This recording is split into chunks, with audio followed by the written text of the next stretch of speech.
Yeah, I mean, it's just Luke Ford and the dangers of e-personality. And he's an introvert, incel or whatever. And when he comes out on the internet, he has this, like the dark side of his subconscious becomes conscious. I mean, to me, it's obvious. That's what happens. It's what's happening to you on the same way. But your unconscious, your subconscious is different than Gandalf's subconscious. Logic and science dictate that not only consciousness doesn't exist, consciousness is in fact scientifically impossible. And yes, it is going to involve math and calculus and science and computer programming. I'm sorry. And that have different implications of the process with the connection between the levels of a person's soul and how it reincarnates. But I'm not going to spur on the issue because I'm not a woman. It's not my issue. About how one day you're going to fulfill the Canadian dream or the American dream. So you watch Seinfeld and say, I could do it.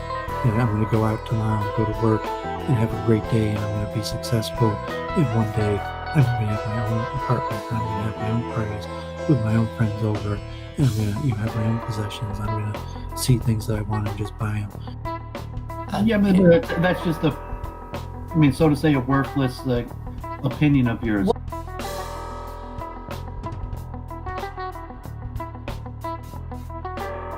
Hello and welcome back to Week in Review with the one and only Doovid. I'm your host, Jen, Church of Entropy. Super looking forward to the show we have ready for you this evening. I finished a painting this week. Yippee! There it is. I also did...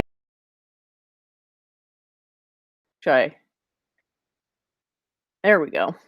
All right, so yeah, I've got this awesome video going, which is me doing a little demo of the measurement limit, because it's super hard to visualize, how is 4 and 7 the same? Is Jen just trolling? It's well, no.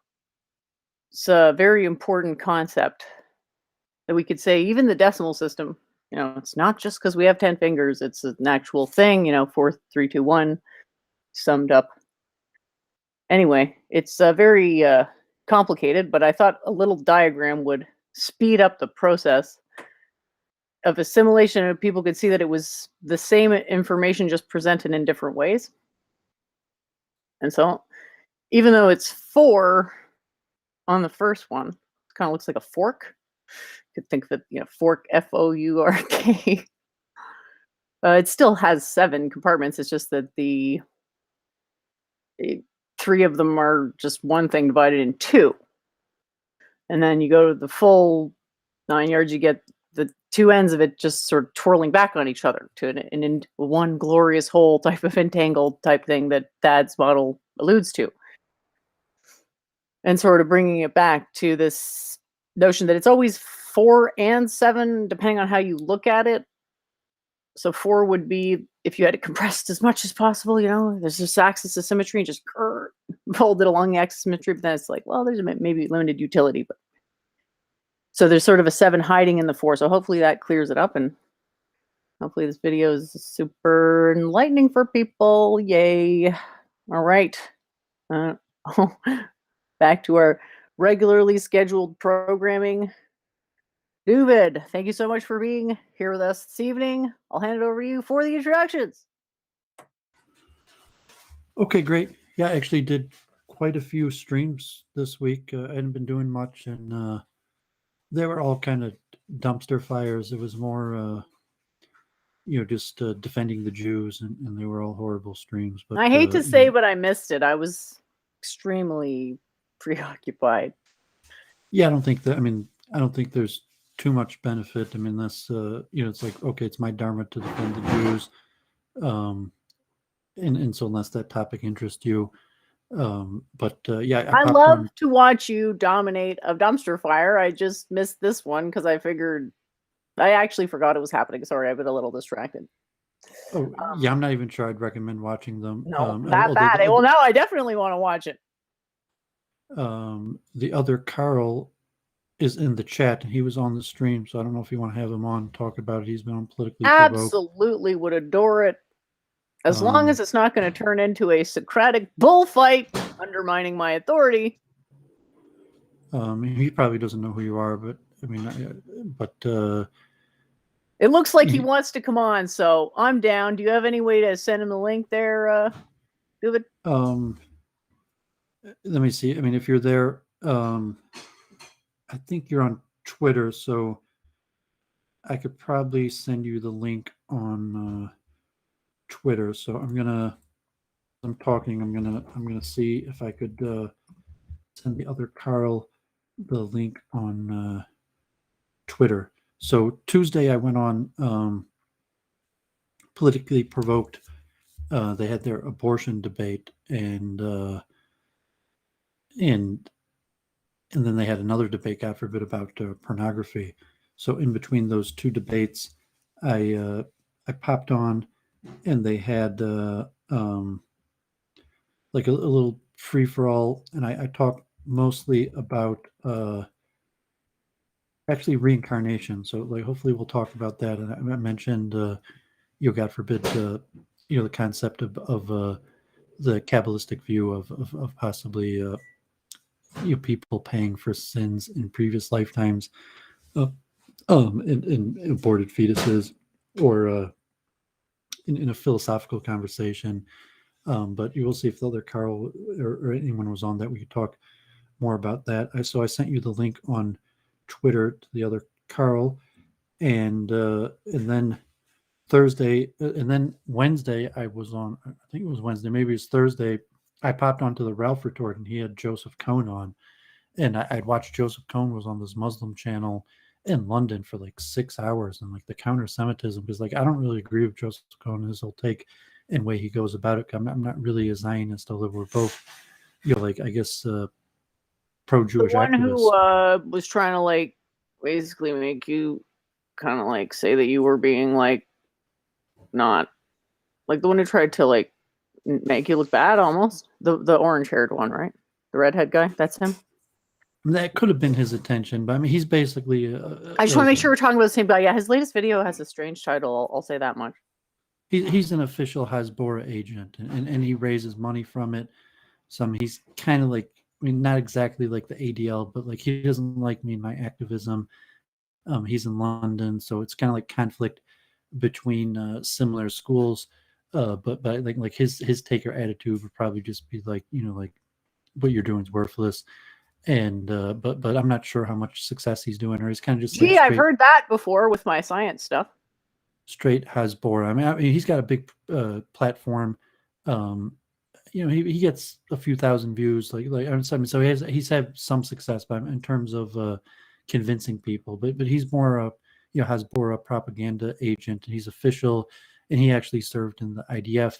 And Judas Maccabeus is his rabbi, so that's like internal Judaic conflict. But I popped on the stream, and we talked with Ralph, and I guess Ralph has became quite philo-Semitic. So relatively, Ralph has came to be a great defender of the Jews, and like a mediator, I guess, between me and Joseph. That I guess like Ralph figures me and Joseph should be able to get along, even though we come from rival schools of Judaism. So it might be kind of like Jennifer and Arjun, or something like that, where they just can't get along, even though they come from semi-similar schools, just internal sectarian differences. But I got no problemo. I popped on for like 3 hours, and there were other people, and they were ranting, and they were, so I was mostly European. I was like the only American, and so there's like German and Brits. And Thursday I had Charles Moskowitz, and we talked about a few interesting things. If anyone is from that audience, we could talk about that, but it's not really applicable to what me and Jennifer talk about, even what we talked about with Joseph Cohn. Besides, Ralph is a fan of consciousness, so we didn't talk about consciousness. Ralph's stream was kind of Ralph's understanding of anti-Semitism, and Ralph, I guess, taking the approach that most anti-Semites are kind of just morons, or believe these ridiculous things.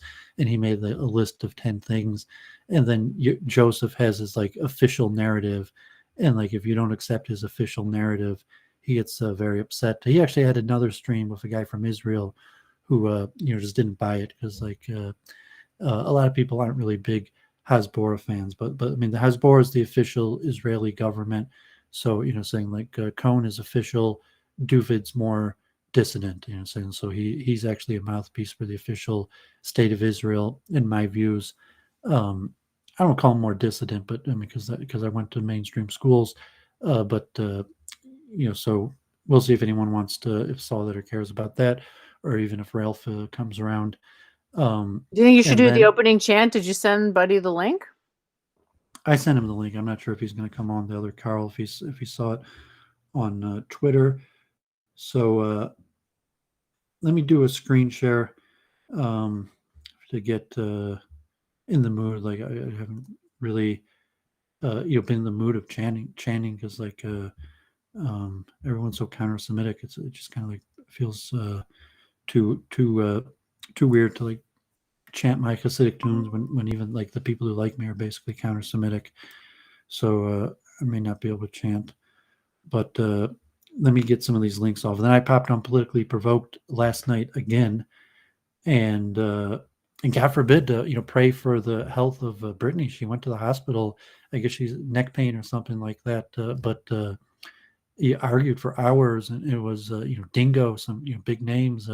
Cultured Thug came out, and there's over 100 viewers for hours, and Zen Shapiro, and it basically turned into everybody against Doovid, and like it was crazy. Like I mean, I thought they're like a leftist channel or like a neutral panel, but it basically turned into a like old alt-right or something. Oh, like you got dogpiled, did you? Couldn't have predicted that, eh? I'm not sure it was me. I'm saying like it was really just counter-Semitic. So like I was just trying to defend the Jew. I mean, I don't know if the people. I mean, they didn't necessarily like me. I mean, they invited me on. I don't know if it was personal about me. I think it was more counter-Semitic. So it's like when Joseph Cohen or something like that. It's not they don't really know him or care about him. It's just like what the problem with the Jews are, God forbid, and so it wasn't necessarily me specifically. It was basically just. Severe counter-Semitism. And it was funny at the end. We'll see if Carl comes on. Like everybody used their closing statement to just like say how bad I am. Like the other people, and even Zen Shapiro. Like I thought he was Jewish. I mean, he's got these Jewish eyebrows, but I mean, at the end he was just kind of like God forbid, like you and your people are the devil. So it was pretty.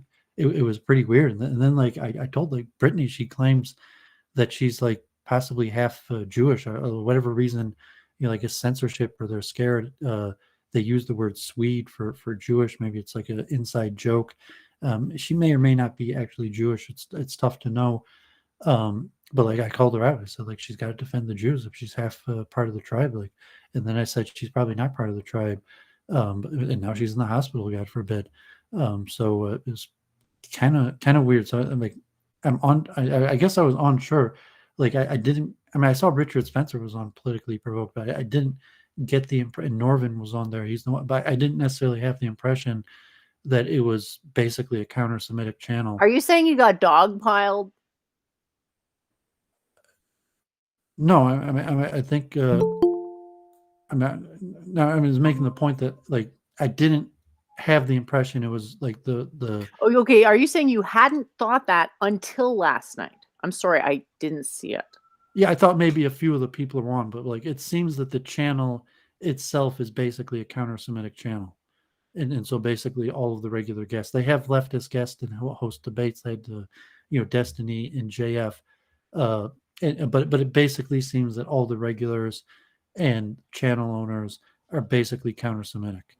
And so it wasn't necessarily what I was expecting, but I mean that's what I do. So, and then Dingo.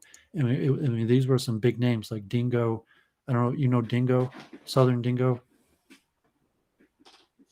Mm-hmm. Some and Cultured Thugs. I mean, these are some pretty big counter-Semitic names that were on the show. So like, I wasn't necessarily expecting. Like I just popped on. I wasn't expecting to have like a impromptu. So you're saying Zen Shapiro's a big counter-Semite?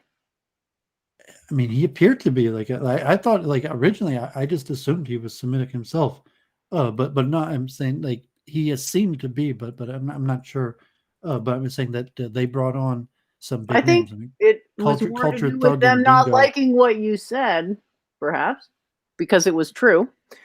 And Well, you getting I'm saying they subsequently brought on. dogpiled, but I now I really wish I had seen this thing. Dang it. Well, I don't think you really understand what I'm talking about. Maybe not. I said like these people probably know each other going years back. I'm saying Southern Dingo was like I don't know if he's KKK or I mean he's like a David Duca. He's a big time white nationalist. Probably one of the more bigger streamers names. Even like Richard Spencer. I mean, he's been doing this for a long time. He's on Ralph Retort all the time. He's been streaming for a long time. He's got platform. Um, he's a big name in counter-Semitism. And Culture Thug also is a big name in counter-Semitism. They're people with their own large social media imprint.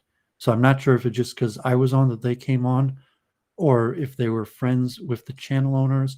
So it was a little bit unclear to me. Maybe Carl will fill that in. But like, I wasn't expecting to get into a debate with like some of the bigger names in counter-Semitism.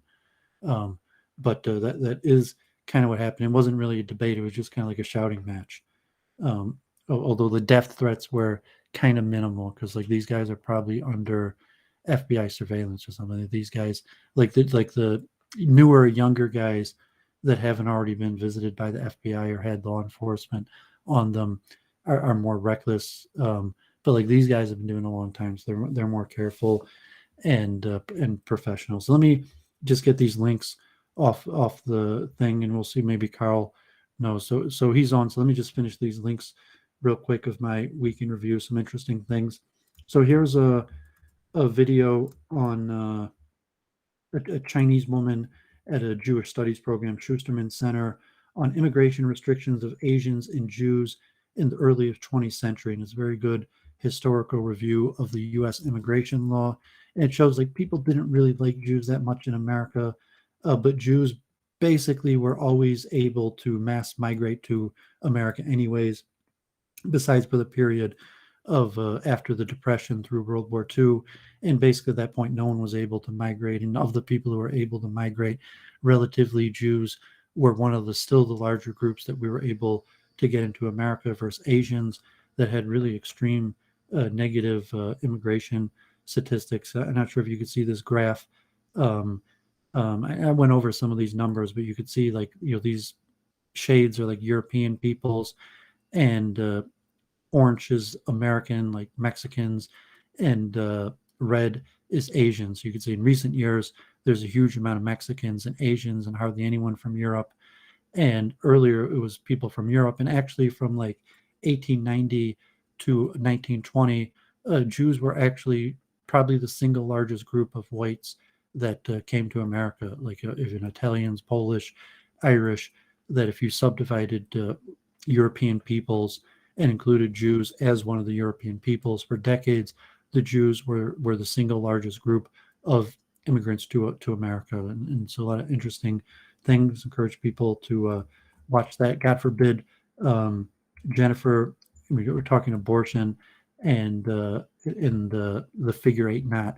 And I think Jennifer made a meme for this. I made a painting, which you So Rorschach-tastically interpreted as some sort of a weird connection to this when it's just an inverted triple knot. But go ahead. Well, I mean, the inverted triple knot could basically be the precursor for any shape. So you say that it looks like a uterus or something. The uterus is largely a symmetrical shape, but it actually, when I was looking, it looked like, I'm not sure if people are familiar with the tube-tied surgery. And so you could say you get the tube clipped, which then you could never have children again.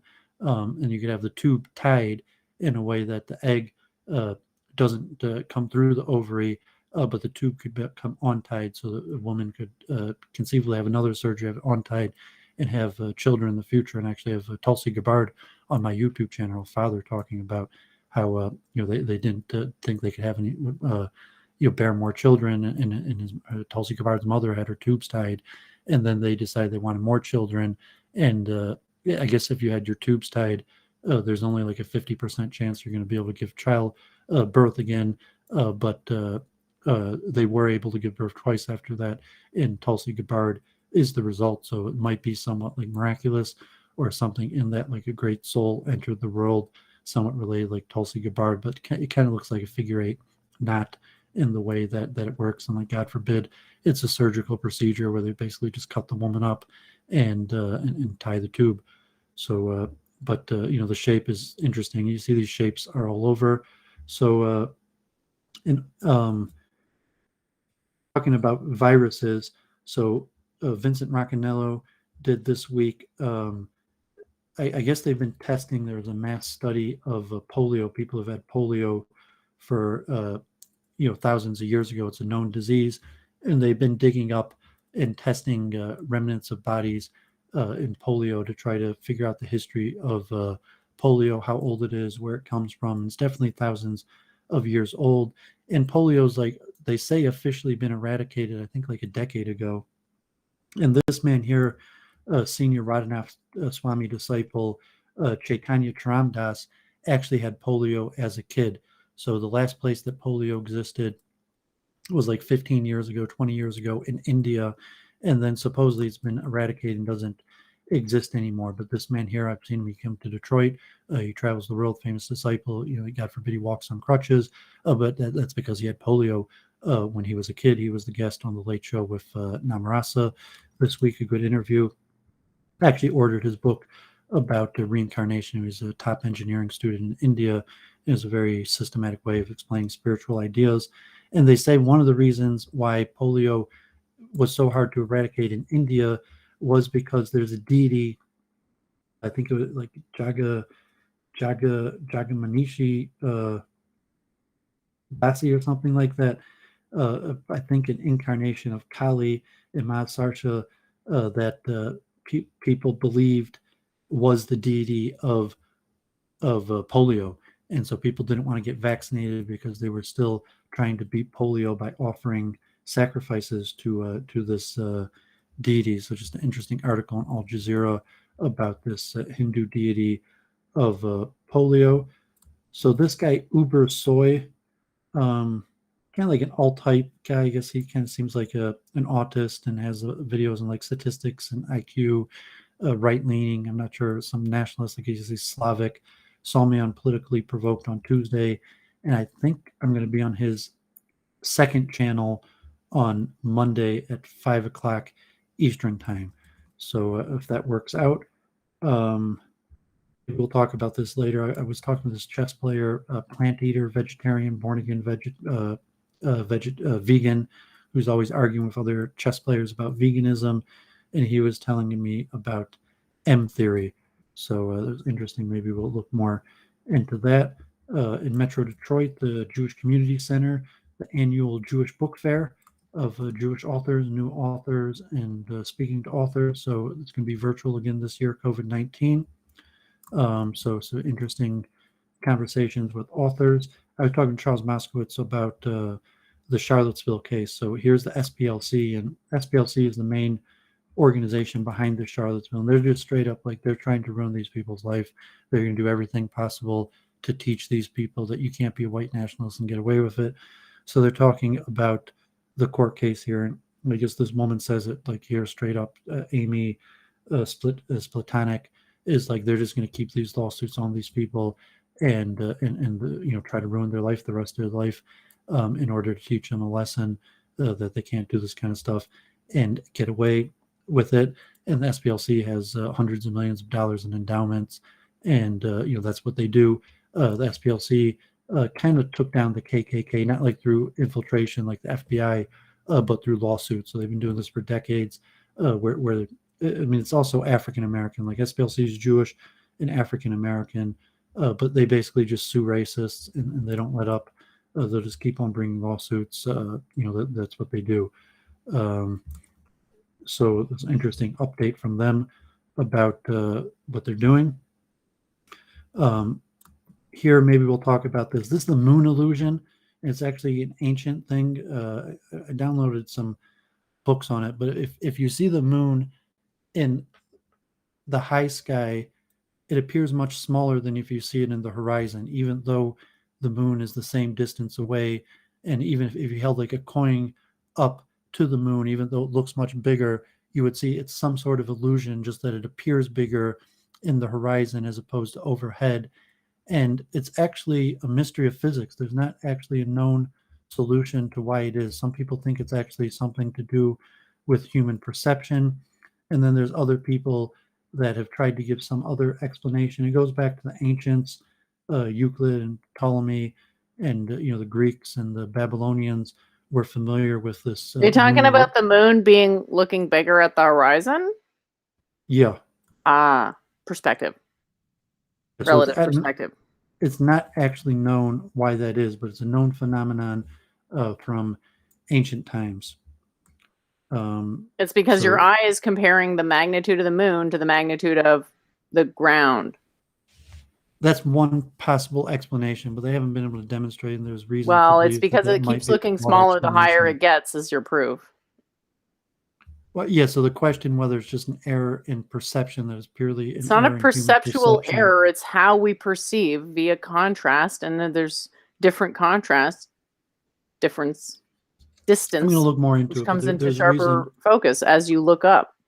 There's reasons to think that explanation may not be sufficient.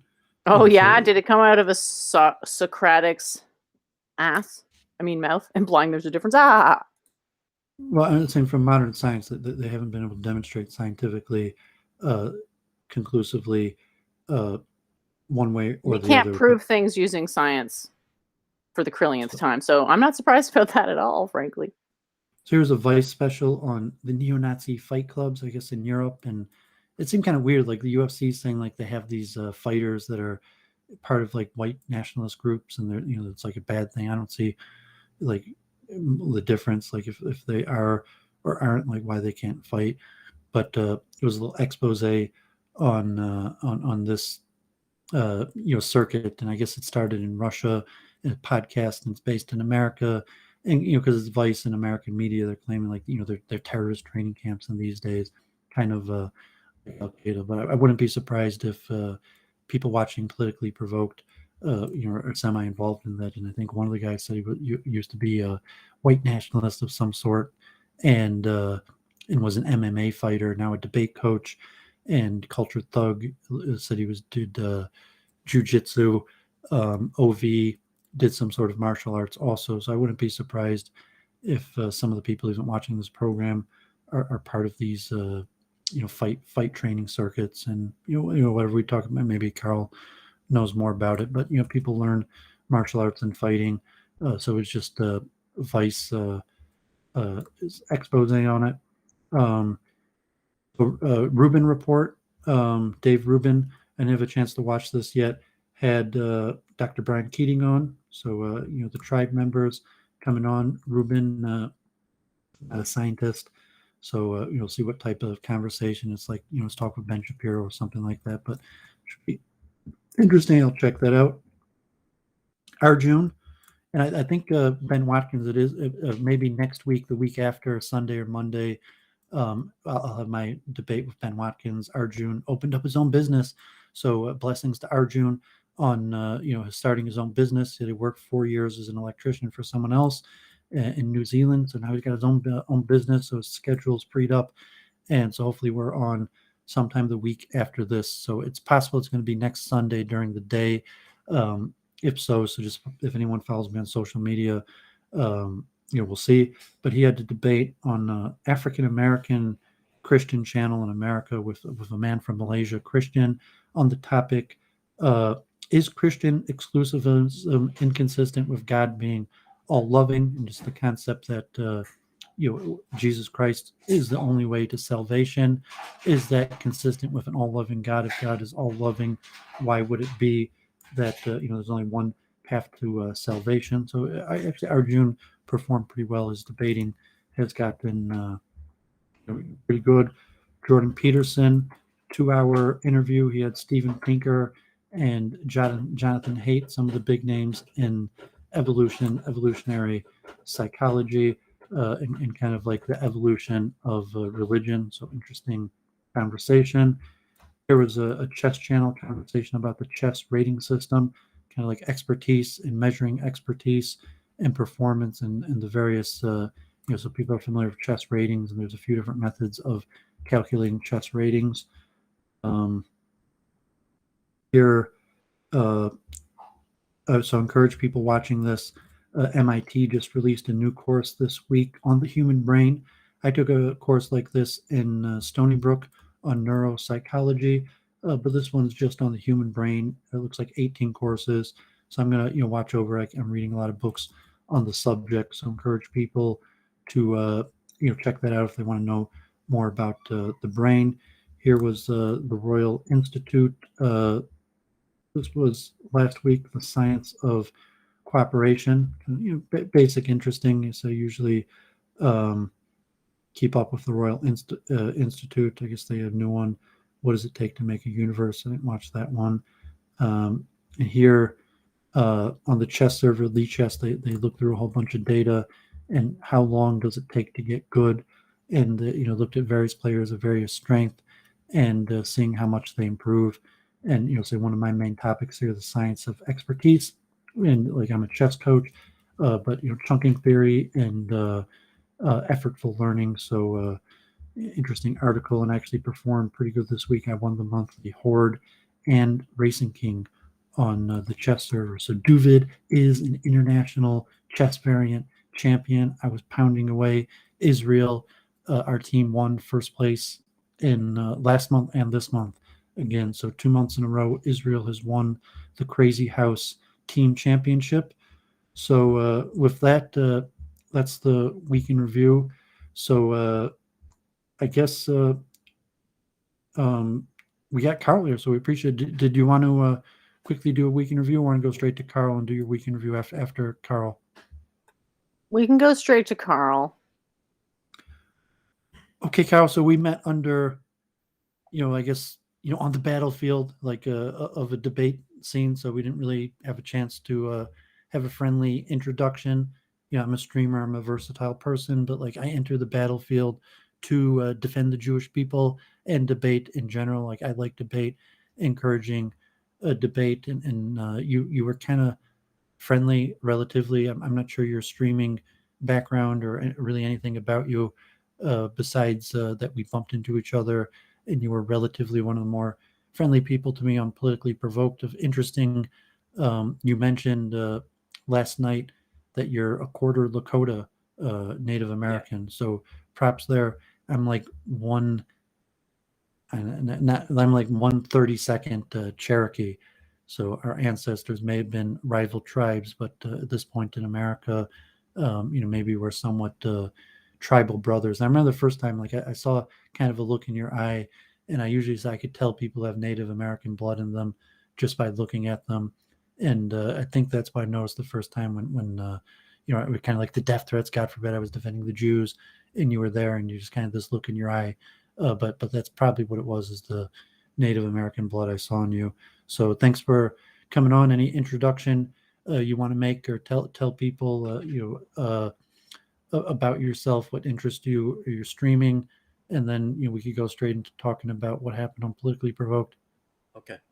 Yeah, like I'm just a streamer on YouTube. I didn't start doing political stuff until about a year ago, when I started doing things like around October on my channel. My channel for a short period of time was actually more of like a dissident left channel, where it covered mostly like communism and other stuff like that. Although it's kind of shifted more to like third position politics, but I'd still technically, consider myself a socialist in that extent. But yeah, I was going to get into like what happened last night, and just kind of give some backstory on a few characters you've encountered, because I just knew about you through Norvin, of course. And you just this week, or you've been following Norvin for a while?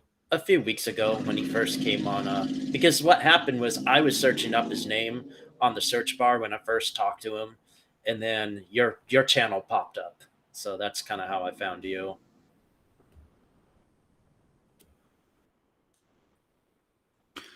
So, I mean, you've been on debate streams for a while. You got your own channel. You've been on anything like that we would have heard of, or you just have a small channel, or is it the first time you really hopped on one of those this last few weeks?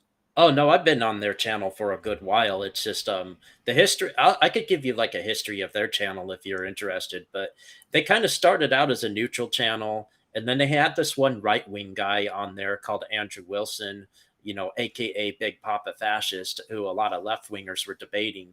And then over Crucible. time, I've been mentioning that because like I saw yeah, some of the names that I've debated, like JF, and I think it was actually Michael Cisco that's been on this channel. I'm not sure if you've heard of him.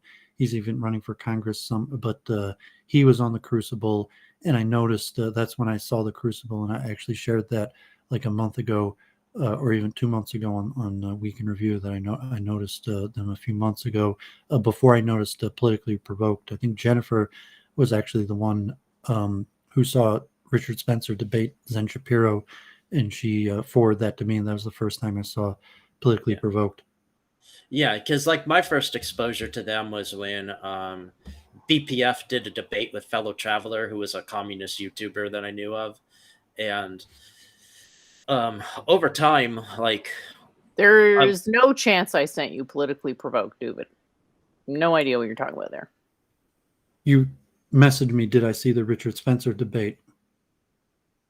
And that was on abortion with Zen Shapiro on Politically Provoked. You might not have sent me the leak, but you're the one who asked me if I saw the Richard Spencer debate. Okay. Because I thought you sent me that channel. It just seems surreal, to be honest. Like, I'm still trying to figure out what's going on. But yeah. Anyway. but yeah, but basically, Brittany was more of like a left-leaning host, but she had this one guy come on a lot named Mio, who's a griper. Those guys affiliated with Nick Fuentes, and Mio like kind of red pilled her on the Great Replacement by doing the Little Timmy question, and the Little Timmy question was where if like a white kid, it's a hypothetical. So if a white kid is in like a brown majority community in the future where he becomes the minority, are those kids going to discriminate him?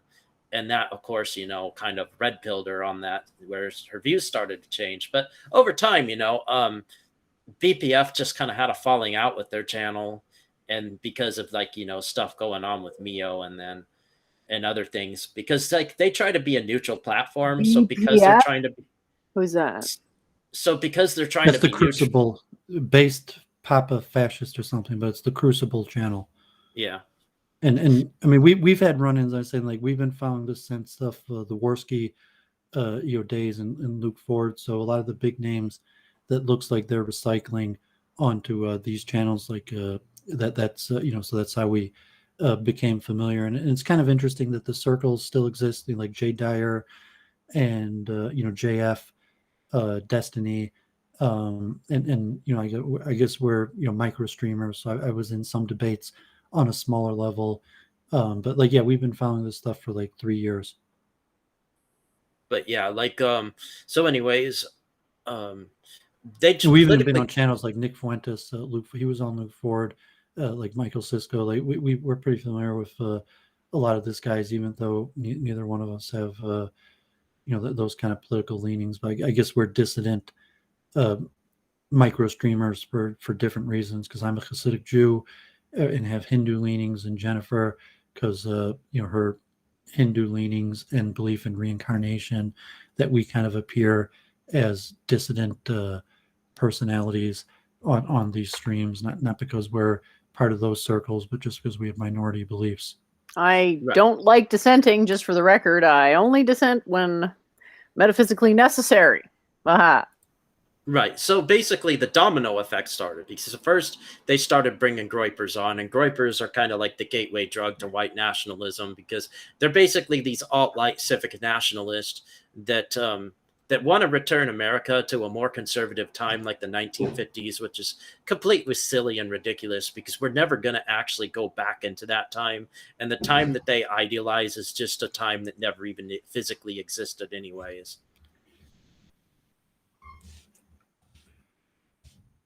How I mean, how old are these channels? Like, have they been around for years, or are these newer personalities? Like, I only saw them the last few months. Okay, so like they Politically Provoked's been around for a couple of years. I think they started a year ago, but they didn't start really like becoming bigger until their debates this year. And they're And like a group. I mean, is it just Brittany, or I saw like Tad or Bumpkin, or is there a crew, or is it basically just Brittany and Tad, or is it basically just Brittany, or is it been rotating where it's shifted? Well, Justin, I think, was the original host, and then Brittany was a co-host along with Todd, and that was like the main crew. And then Justin left for a period of time, and then recently returned. And just the Crucible is Pedro and Yeah, Wilson, or yeah, that's also Page. That's rotated. yeah, It was, that's Andrew and Pedro's channel. and I guess they're Christian right leaning, or is Yes, it just yeah. Pedro that's Christian? Well, Andrew's an Orthodox Christian, and Pedro is a Calvinist. Yeah, I guess they're on like Ralph Retort, or maybe I don't know if they were on Warski back, even though they might have even been on Warski back in the day, but I just heard of them recently. Yeah, I because don't follow Ralph. I occasionally watch Ralph Retort for bigger debates, but I'm not a regular follower. But I mean, it's possible that they've been around the whole time. It was just the first time we ran into each other. Just like Dingo, I'm not. That may have been the first time I ran into Dingo. But I mean, I said like he's been around for a long time. He's one of yeah, the yes, bigger names. Like I don't. You remember Big Cat Kayla? yeah, I remember her. I don't even know what happened to her. She's fell out She of was it. on there a while back. So I remember Dingo back from then. He was on there, and like he was always around and had his own little following. He might even have like a radio show. I'm not sure if he's like in with David Duke even, or if he's a separate circle. I don't Um, know. I don't follow a lot of that stuff like I used to yeah, I don't really dur- follow. I'd heard of him, and I guess he'd even heard of me. But I think because that's like actually the first the time we spoke. And Cultured Thug, also, Um, he's I'm actually not been sure if he was around for on a while. Warski. I mean, he's been around a while. I think he's a pretty But big I don't think following, no, and he he's was been into never on that. Warski. He started out as Quest or Eye for Knowledge, and he was like the only person on YouTube doing Nazi stuff. And then he got like deplatformed a few times, and then he came back years later as Fascist Maxims and Cultured Thug, and then he was like really the only real YouTuber that actually like read books on fascism and introduced a lot of people to the ideology of fascism and a Are lot they of regular on others. Politically Provoked, or that was just a one-time thing? No, he's been on there a few times. That was just Both him and Dingo, or yeah. Dingo was gone for a while, but he that was his first time back after a month or two of a hiatus. I mean, I was unclear. Like, I mean, from last night, it seemed like I mean, I was even surprised. Then Cheryl seemed pretty counter-Semitic. I like Richard Spencer. I just assumed he was Jewish, by his name and his eyebrows, but he seemed pretty counter-Semitic. And even like leaving the channel, even though like Brittany was saying she's half Jewish, like it would just not felt like it was basically a counter-Semitic channel. But that was like that was just the impression I got. But maybe it was just the stream last night. Well, see what happened was she just started getting more controversial guests, and then over time, a lot of the leftists started ditching the channel and not as many leftists were willing to step up and do debates on there as often as they used to. But a lot Now, of how long these, have they been having, like, I mean, I've been debating, God forbid, like, I guess literal Nazis a few years now. So, like, you're saying they just recently started having literal Nazis, and then once they started yeah, having literal Nazis, yeah, that was very recent. the leftist abandoned.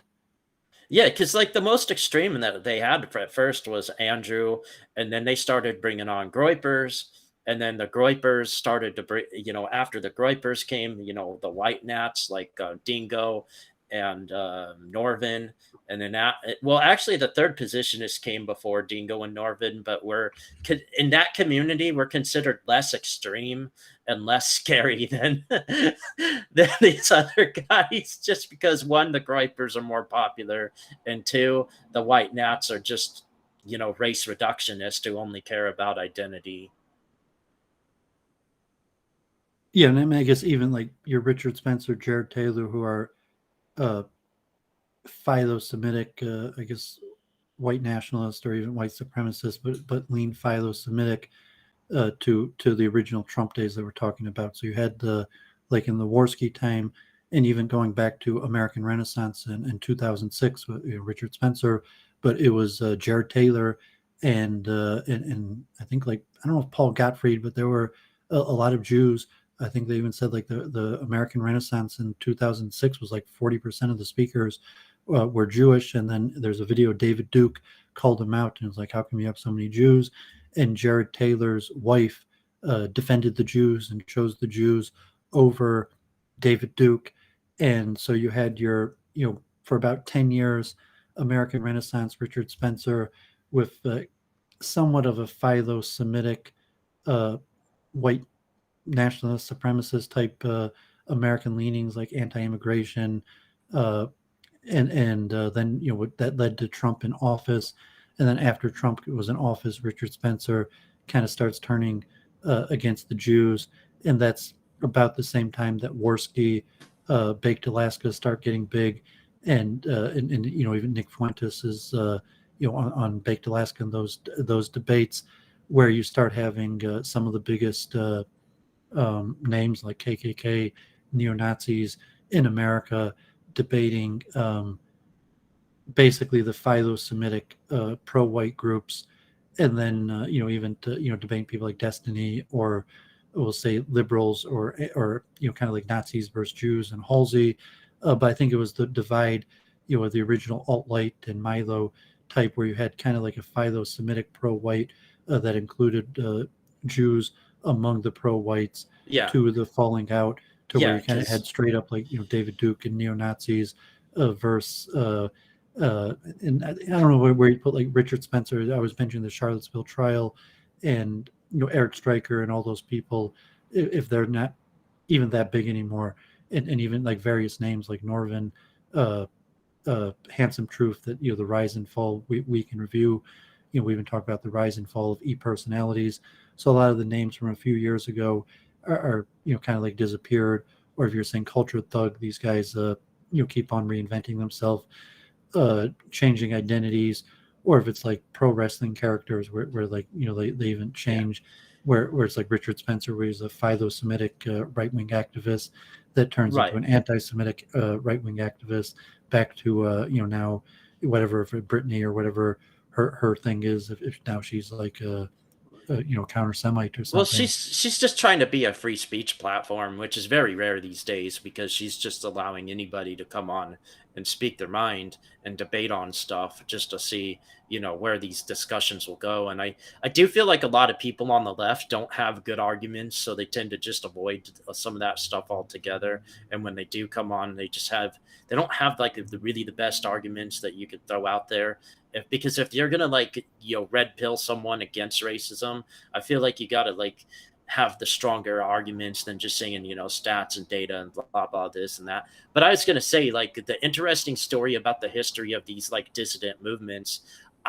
Myself was never a content creator until more recently, but when I was younger, I used to follow this really weird group called Great Millstone, because what happened was I ran into a website called Israelite Heritage.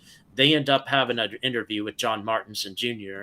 And then I eventually followed Great Millstone, and then I go down like this, anti-Semitic pipeline of like listening to stuff like Truth Hurts,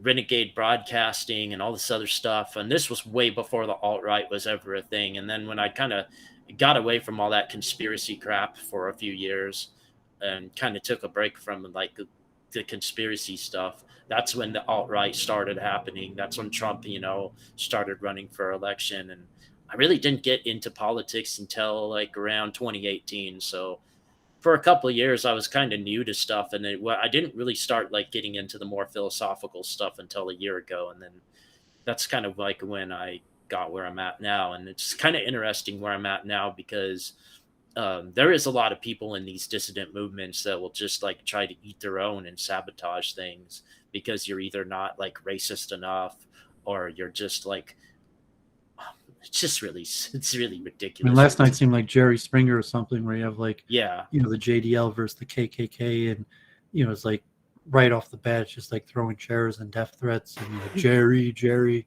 and like that's kind of I mean, but people like that stuff. But something like Richard Spencer already, like, okay, you have a more intellectual debate, versus once it gets down the rabbit hole, it was kind of just like off the bat, like the violence, and to some extent that's semi more popular, but it's kind of dumb, because just like internet just yelling at each other, and you can't even hear Well, see, yelling over each other, and I said like there was no conversation. It was just Yeah, and see, I was going to say something really quick too, because you bring up the alt right and the alt right.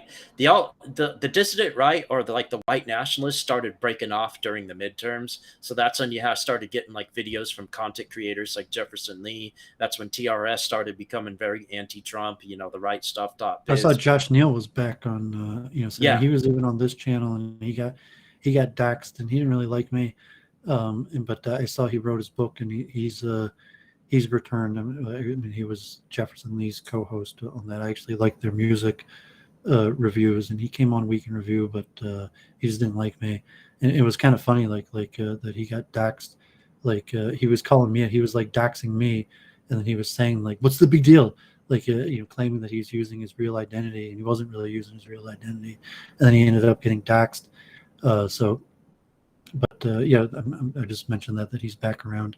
yeah, and that's a crazy thing, following these dissident circles, because then on the other side of this, you have like communist YouTubers that are like patriotic socialists, like Caleb Maupin, Infrared, and Jackson Hinkle.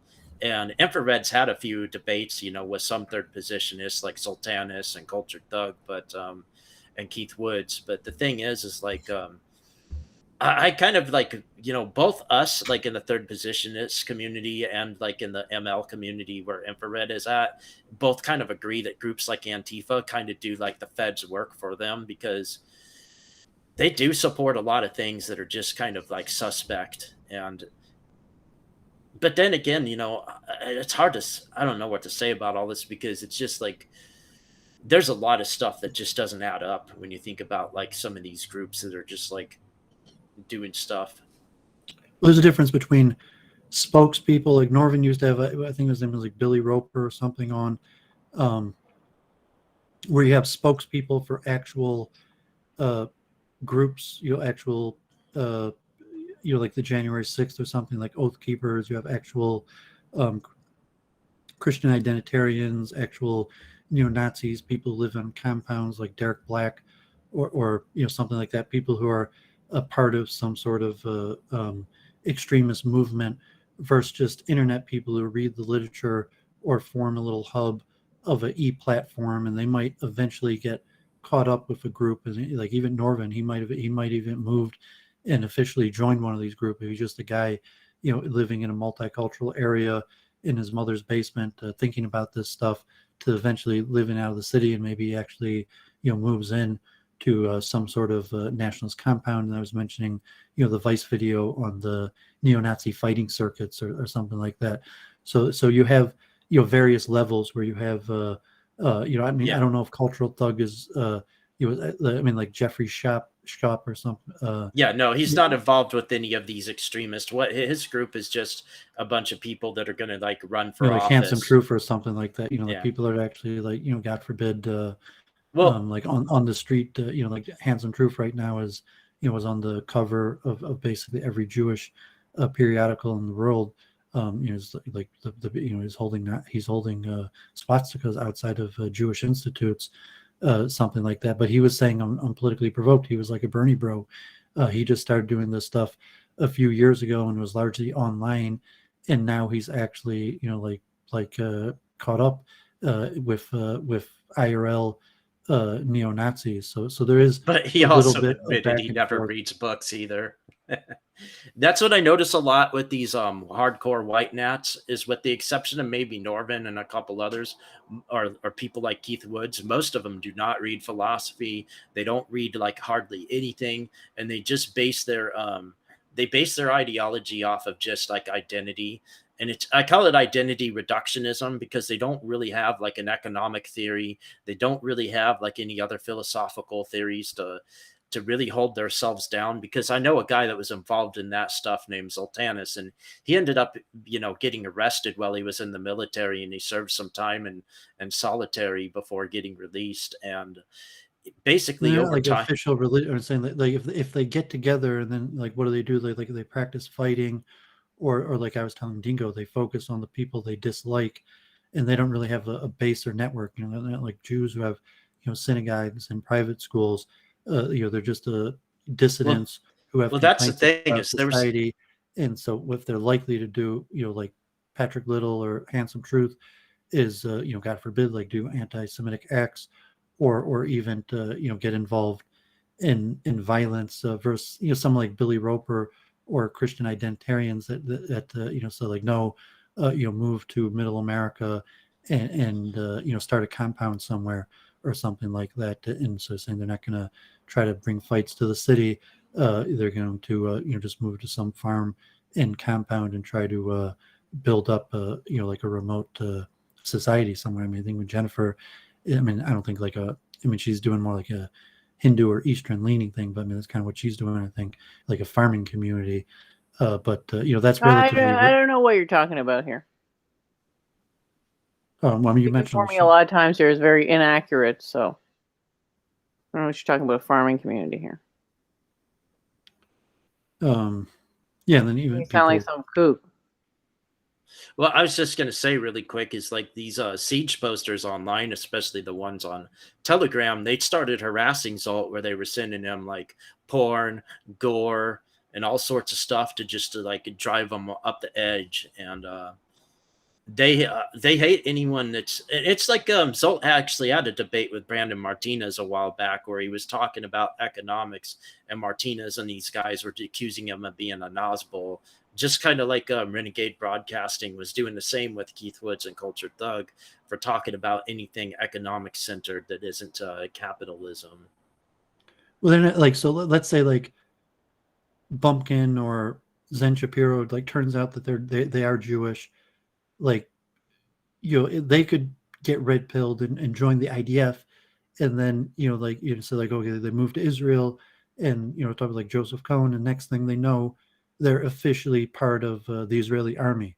But so if you're dissident in the U.S., you can't join anything official. I mean, there's really nothing there for them, and so they could have a little community, but the only communities that exist are basically militias, extremists, and end up like on a compound, learning how to fight or use weapons. But there's nothing really at the end of it there for them. So it's like you go to the compound, you stay at the compound, and once you do that, it's too dissident to largely re-enter normal life. So you go to the farming community and you stay there the rest of your life, or so I mean, it's a difficult situation. And just mention like SPLC, like Richard Spencer, or maybe even Josh Neal. We'll see. Saying that like no, I mean like till he dies, they're going to be trying to ruin his life. SPLC has. Oh yeah, that's what they do. They'll shut their bank accounts down. He could change his ID, and saying that it doesn't matter. Like 30 years from now, they'll still be bringing lawsuits against him. Yeah, because I've heard interviews from these people that will go on Mark Collette's show, and they'll talk about how their bank accounts get shut down. They get deplatformed off of social media. They pretty much can't really get off those lists, like the ADL. Like even when for Luke Ford talking to Mike Enoch, there's really no way off these lists. So like Richard Spencer, he's like, he's a Biden supporter, he's a liberal now. It's like, no, like the SPLC is still trying to throw him in prison, and probably 10 years from now, even if he like tries to do everything, and like Jeffrey Schapp or something like that, he tried to repent, and some Jewish organizations would have tried to help him repent, but like no, I mean, at the end of the day, it's likely that there's organizations that are like the ADL, SPLC, or other ones that are basically designed and well funded to try to ruin his life, or see to it that he could never re-enter normal, like being a sex offender or something like that, where they feel it's their obligation to tell his neighbors or anybody that knows him about what he's done in the past. Oh, you're right. Yeah, because you become a marked man, and then you just really have like all your rights as a citizen are pretty much revoked once you get that label on you. And I don't understand it. Like with all the stuff that goes on, you still get these people just crawling out of the woodwork because Antifa finds them and doxes them, or they have the feds go after them. And yet new ones still keep popping up, and I never understood why. But then it also makes me question that. Sign of the times. If it's an idea whose time has come, like Handsome Truth, like he was a Bernie bro, or a lot of these people were former liberals, and it's okay, like white people are in a bad situation, and people who never had been so to say, discriminated against for being white are getting beat up and they're getting discriminated against, and so they keep on getting red pilled, like the Tiny Tim or whatever Yeah, the little parable. Timmy, Uh, the little Timmy. but it's saying like, yeah, you go to university and you start hearing critical race theory, or God forbid you get beat up by a black in an urban area and the cops take his side and not yours, and next thing you know, you're going down the rabbit hole. Or the same thing with blacks, like in America, this thing they Well, were brought yeah, up that was my first you were example. being sold lies, and at some point you're saying like I knew like why they joined Nation of Islam or something like that. You were you were told a bunch of lies, and eventually someone tells you like these people are lying to you, society's not with you, it's rigged against you. And so for white people it's becoming more and more like that. So you even like Brittany or all kinds of people that so they get red pilled and become extreme. Well, yeah, well, that was a problem I've noticed even in white leftists, because even though white leftists are not anti-Semitic, they still have an other, and that other is usually China. So they have like a very anti-China sentiment where they think China is like this big, bad, evil country. They compare China to Nazi Germany, and they think China's like the future big bad, and they want to do whatever it takes to shut them down because they're an anti-liberal society. And It's more an idea. I mean, because if it's something in America, like where these guys are, they're your neighbor. If you're in an urban area, there's probably Antifa and neo Nazis and blacks and Jews, like just around the corner, within a few miles from you, as opposed to some hypothetical like Russia or China. That's yeah, this they hate Russia hypothetical too. enemy that is on the other side of the ocean. So I mean, like it's not quite the same to have. I mean, it's similar, but it's not quite the same. Where it's like, okay, you get red pilled, and like there's Jewish neighborhoods in every major city. So like God forbid, like oh, it's the Jews, like like so, take some action, God forbid, against your local Jewish community. And it could be like that with Chinese, but it's not. I don't think like even those people are gonna like go pick on their like some local Chinese people. No, not usually. It's just that they feel like China's a threat, and they feel like they want foreign intervention to put Or a even stop troll to like it. their YouTube channels or something like that. Yeah. No, them but the thing too is like my exposure to like anti-Semitic views came from the black community and not from the white community, believe it or not. But I've kind of like walked away from those views over time, because I've heard you say something really fascinating that I do agree with, that there's a huge difference between the JQ and the JP.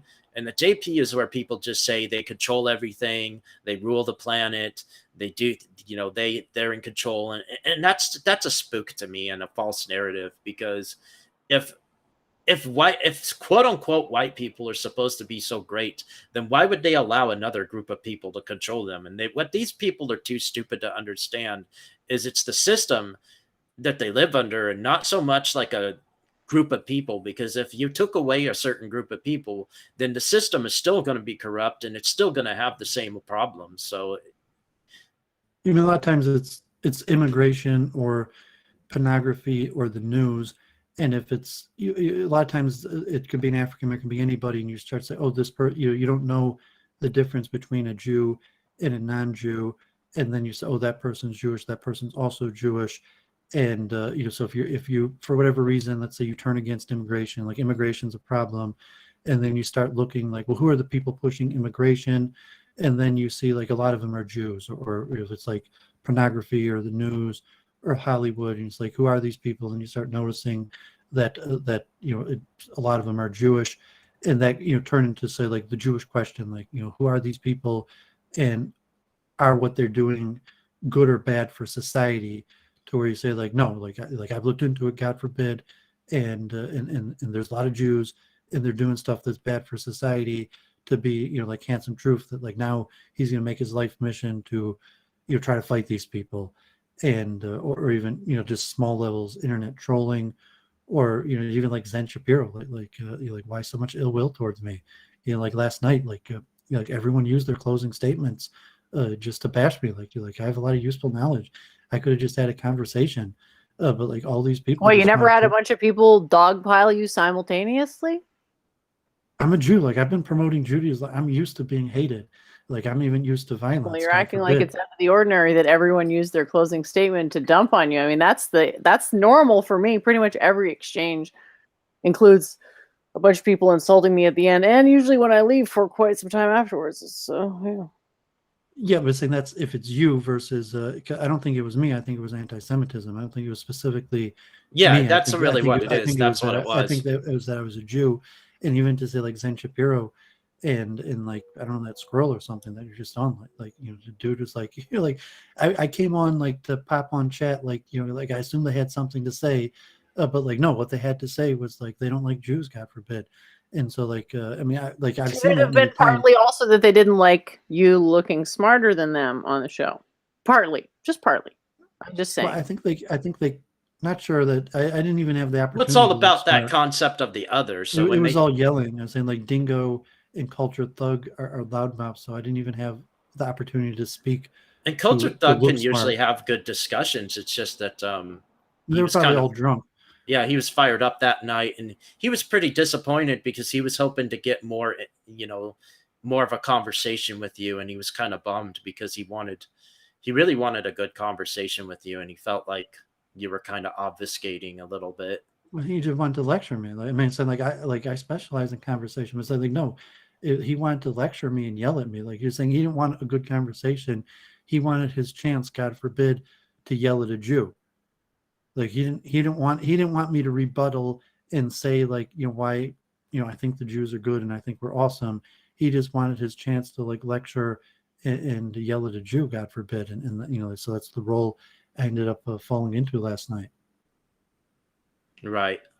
Well, and it's like whatever a person's exposed to because like he has a huge library of stuff on the JQ, and I mean, once you've read a lot of that stuff, it's kind of hard to just not like unprogram your mind from that mindset. And I mean, I do think that there's some truth to some truth to some of those books, but I also think that some of that stuff is also a little intellectually dishonest, like when Tex Mars and some of these other people, like pull these imaginary verses out of the Talmud, because I had like the first English translated edition of it, and I just look up like certain keywords like the excrement, like the whole Jesus burning in a vat of excrement, and I looked that up and I was like, that's not there.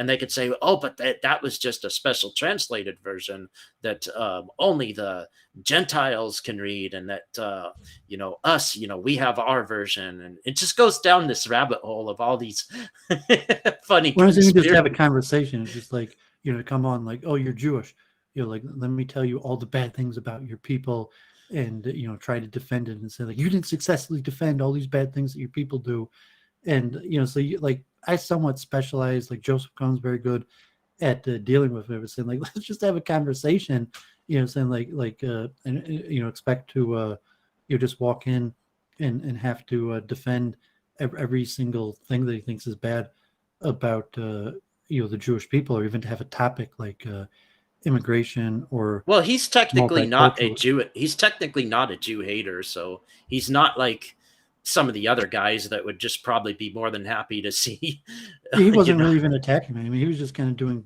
basic societal rants. And even Dingo, like when Yeah, they he's a weren't really lot more attacking me, they were he's just a kind of lot more ranting about their intelligent than a complaints on most. society. Yeah, he's a lot more. CT's a lot more intelligent than 90% of the people that usually come on that show. But most of the people on that show are pretty low IQ, and not to not to be harsh, because like they're just coming at it from a very surface level because they don't read a lot of philosophy and they don't really research a ton of things. And like it's funny when somebody says, "Oh, well, my knowledge just comes from watching documentaries and YouTube videos." So are you caught up with Lakota stuff? I've been to some sweat lodges, and I've been I've done some chants. Um, Lakota Cherokee's the biggest tribe in numbers, and Cherokee I think is there's millions of people with partial Cherokee blood. Lakota's also a big tribe, and they've kind of commercialized sweat lodges all over the country. You Yeah, have it's really sweat disgusting. lodges and in like chanting. I've been some Yeah, they've really commodified the culture, but no, I never like I grew up around the people, but I never grew up around the culture because the culture I grew up and was raised in was evangelical Christian culture. So, I mean, like um, one of the reservations is Dakota, where the Crazy House monument is in South Dakota. no, I never actually grew up on the reservation because my grandpa, his they moved to Idaho when before he was born, his parents did, and then he met my grandma, and then they eventually moved to Oregon, and then that's how my family, started. But the thing with that, all that is that I never really grew up around the culture, so I was kind of raised as like when I because I kept my life is kind of rocky because I didn't really I wasn't really raised by my parents, but when my grandma got custody of me and raised me, I was raised in a evangelical Christian background, so very evangelical, pro Zionist, in the sense that of what was on TV at the time, like John Hagee and stuff of that nature. But You never even went to like a powwow or anything like that. I've went to a few powwows, but the only time I've been on the reservation was when my grandpa lived there, and went up there to visit him when I was in high school. Well, so I mean, you're a dual citizen, or you could be a dual citizen if you wanted. Technically, I mean, I qualify for some benefits. I mean, one thing I'm saying that you only have American citizenship. I mean, you could get dual citizenship of a citizenship of the reservation if you wanted, let alone the benefits that you would get as a U.S. citizen for like college or government grants. But I'm talking like that you could actually become a citizen of the Lakota sovereign nation within America. Yeah, but see, there's the thing is like this goes into an interesting discussion here when bringing that up because there's like a big movement that's been going on in dissident left circles called land back, and there's been a big debate. I've covered a few of those on my channels, like a few debates talking about the land back issue where tribes should get debating whether or not tribes should get their land back, or if we should just have a general land reform. Of course, that's mostly just in the communist circles where they talk about that stuff. Well, I mean, land, I'm saying, but there is actually a reservation, and if you filled out the paperwork, you would qualify for citizenship. You could be a dual citizen if you wanted. I Your technically grandfather, could, but I your wouldn't want. grandfather was a citizen of the reservation. He had dual citizenship. You would qualify for dual citizenship if you wanted. Yeah, that's true, but I wouldn't want to And live let out in alone that like area. if like they would sell some of the land or you get a payout, or that they're trying to get more land. But I'm saying they currently do have land, and if you're a quarter Lakota, you would probably qualify for citizenship. Right. And if your grandfather was a citizen on the reservation, it's very likely that you would get citizenship. It wouldn't be that complicated. All you'd have to do is fill out a piece of paper. Well, you're right. No, I do qualify for some of the benefits. It's just yeah. I mean, did you go to university? No. I was not even like a regular ed high school student, believe it or not. I'm just mostly self-taught, and I learn a lot just by reading and researching things. You would Most qualify for a substantial amount of government aid should you enroll in university, based on your quarter Lakota blood. Yeah, that's a possibility. I feel like yeah, I'm not really that interested in going to one though. Awesome, Jennifer. Do you have anything you want to discuss with Carl, or you want to introduce yourself to Carl? She's been around. She's got her own her own thing. We've been doing this week in review. It's episode 126, almost almost over 2.5 years now. Most Sundays, we our main area of interest is consciousness and reincarnation, science, physics, but we also talk about streaming and debate cultures. We both love debate, so I'm not sure if you have thoughts on consciousness or the origin of the soul or reincarnation, if you think much about those issues. Those things are interesting. But I was going to ask about debate culture, because do you think like the art of debate is just really like of low quality these days? Because I feel like a lot of it just boils down to sophistry or ad hominems, and rarely is it ever anything that I can just learn anything from it if I'm listening to it a lot of Yeah, I mean, time. your first time on Week in Review, I got streams I'm a debate coach. I teach the flowing method, and no, I mean, unfortunately, these debates are horrible. They're not even really debates. Like in terms of people just talk past each other. People have memorized like mechanical talking points that they just wait their turn to repeat or just yell at each other.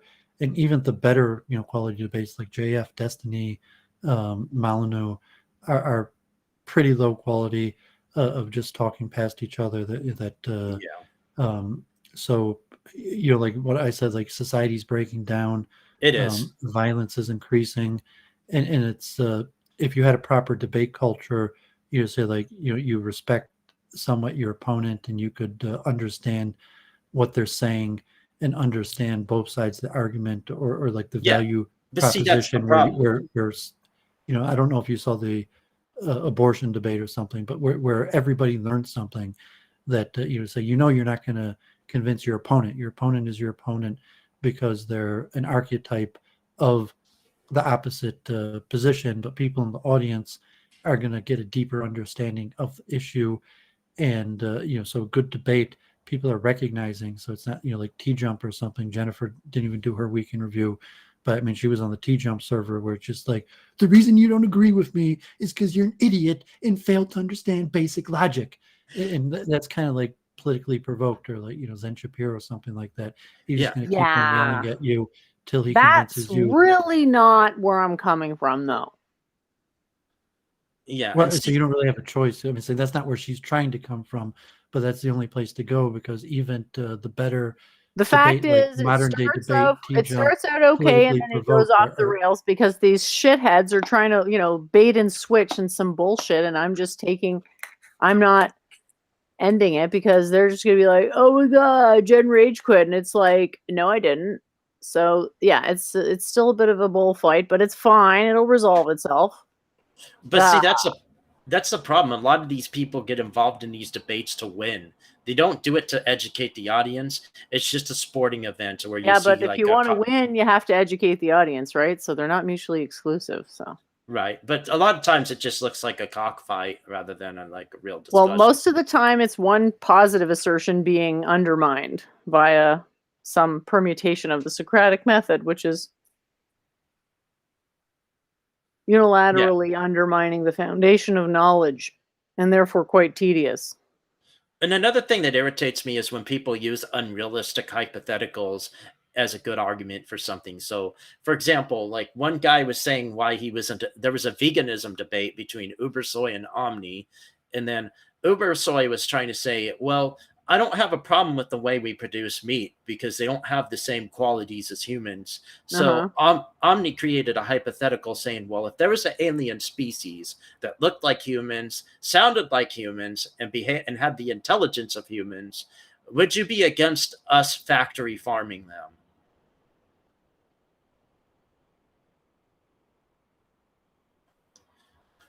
Like, how Who's would you? Omni? He's just like one of these debate bro types where he's just about using hypotheticals and using stats and data to prove his arguments. I mean, the stats and data's type, they're a little bit, they're ahead, they're like a tiny bit better than these blockheads, but even them, they don't really Whoa. they Slow they down here. they don't even they don't provide like the most convincing arguments to why their position is better. It's just, as a listener, it's like, well, you gave your opponent a bunch of hypotheticals to test their logic, but what am I really getting from this in the long run? Well, the supposition with this mode of interrogation is essentially, well, if I can extrapolate what I can present as a logical inconsistency, then your argument is invalid. It's the Socratic method. I see. So, like a good example of that would be like when someone's debating abortion and they use like the argument of what is sentience. Because I remember Synth did a debate with Zen Shapiro about abortion on the Crucible, and when when Synth was getting in like the sentience discussion or just attacking Zen's logic, Zen started to backpedal and get on the defensive end and started yelling, "Stop, stop!" Like, like a kid that's drowning at the pool, screaming for the lifeguard to help get him out. Not quite. Anyway, that doesn't actually lead to any deeper knowledge. So it's going to be frustrating, obviously, to be a witness to these exchanges, because it would appear nothing is ever good enough, because they're just going to keep on taking a different tack. I'm not saying everyone who's ever done the Socratic method falls into this trap, Right. but I mean, there's some times where it's just like, there's never going to be concession. They want to extract concessions and confessions, but as far as me being taken on my word or being given benefit of the doubt, nah. So it's kind of an unfair dynamic. Right. Well, if you want like a good laugh, you should watch some of Infrared's debates. Well, the because point of its debates are only good if they have the appearance of fairness. Right. Well, Yeah, although you recently, could argue, no debate is truly ever fair. yeah. Well, recently, Infrared had a debate with Destiny about third parties, and because Infrared's a communist, he's trying to say that we could build a third party that could go against, the Democrat or Republican Party and replace them, and give the voters what they need. And then Destiny argues, because we live in a democracy and because people see a third party as a wasted vote, there's no way we're ever going to really get a strong third party in this country, even through the methods we currently have, even if it's funded. And then after the debate, the judges said that Destiny won the belt on the Hippy Dippy Championship, but then Infrared, posted on his channel where it's like Infrared KO's Destiny, and then after the debate, he's like, I think I made my arguments, and I think I'm right. It was the same thing when he did.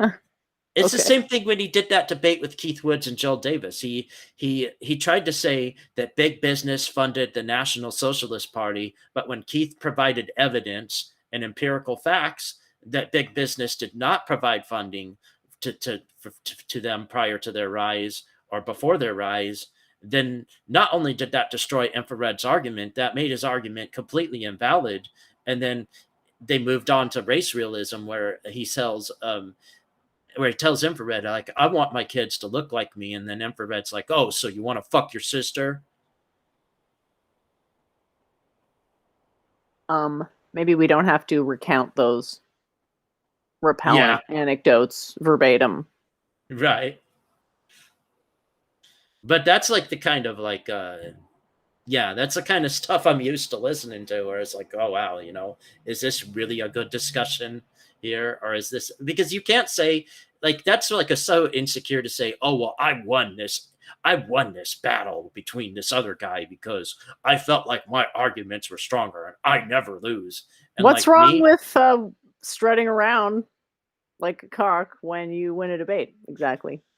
Yeah, nothing. But that's the thing, is like, it's very subjective if somebody wins, because if the majority of really, I mean, if you get 500 anti-you comments, you obviously won, right? Well, see, it's funny because I was supposed to have a debate last Friday, but I felt like I was going to meet up with someone, and so I didn't want to cancel that. And then she had to cancel because she had an upset stomach, so I had to reschedule it to a later debate, to a later date. But I was taught that in a debate to use logical arguments and not to argue out of emotion. So see how that works when that comes around.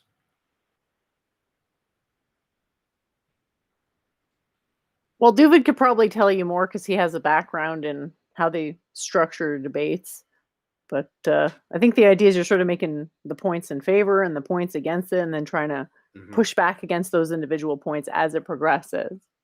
Yeah, because I was going to debate against the concept of liberalism, but I haven't finished off the book Why Liberalism Failed, because I have a humongous music collection where I'm trying to replace a bunch of files, so I haven't had the chance. Well, is it smart to think you can read a book and then debate about the subject after just reading a book? I think you need to read several before you get into that. I I think that don't think reading a million books would necessarily make you a good debater. not necessarily. You have to like know how to captivate the audience. You have to have good rhetoric. You have to have there's a lot of factors that go into it because like I know like when it was so funny, but it's funny though because like for example like when fellow traveler and other communists tried to go into debates, he always looked terrible. Like he debated Vaush, and everybody, all that people remembered from that debate was his crazy laugh where he just kind of made a joke of himself. And then he did a debate with Cheshire Cat and he just like nearly lost his temper because he didn't have very good arguments. Because when Cheshire Cat brought up how there were certain like massacres or like, you know, people getting killed under these regimes, Trav's retort was like, well, that was just ethnic cleansing or liquidation or all this and that. And it's like, well, the evidence says that otherwise. I don't know. It's frustrating, you know, when you deal with like these narratives that are woven by these regimes or these like people that are really biased, you know, toward like, for example, like when it comes to like Stalin, you know, you get a lot of these people will go to authors like Grover Furr and they'll say, well, Grover Furr read the Soviet archives, so therefore Grover Furr must be right about Soviet history during Stalin's time, and all these other people must be wrong.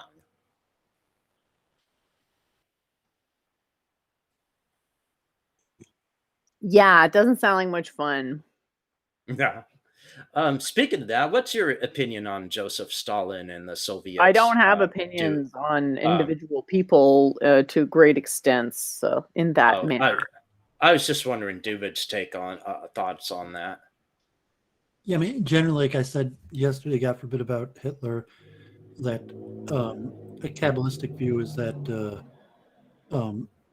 larger forces act through leaders, so it's not really them; they're a vehicle of larger forces. So you could look at their bio or their personality or something, but it's more, you know, saying like you don't choose the deity chooses you, Right. and or you know, various methods of understanding how you know. So generally, I'm of the opinion that there's higher forces, so it's not a result of the actions of people, it's the result of greater karma, Right. and the greater karma kind of chooses people to act through as vehicles.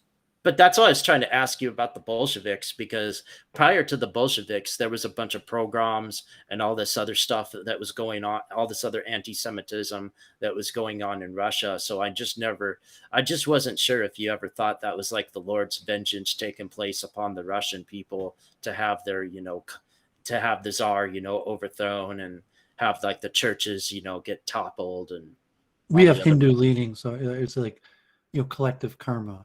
Yeah, that you know, at some point societal's collective karma reaches a breaking point, and then maybe you see you know, people acting as groups. So people act individually and then people act as groups, and it's not because like a leader leads people. The leader, so to say, is just a way of understanding people acting as a group. And so like to me, the leader is more a function of the group than the group a function of the leader. That's generally how I understand things.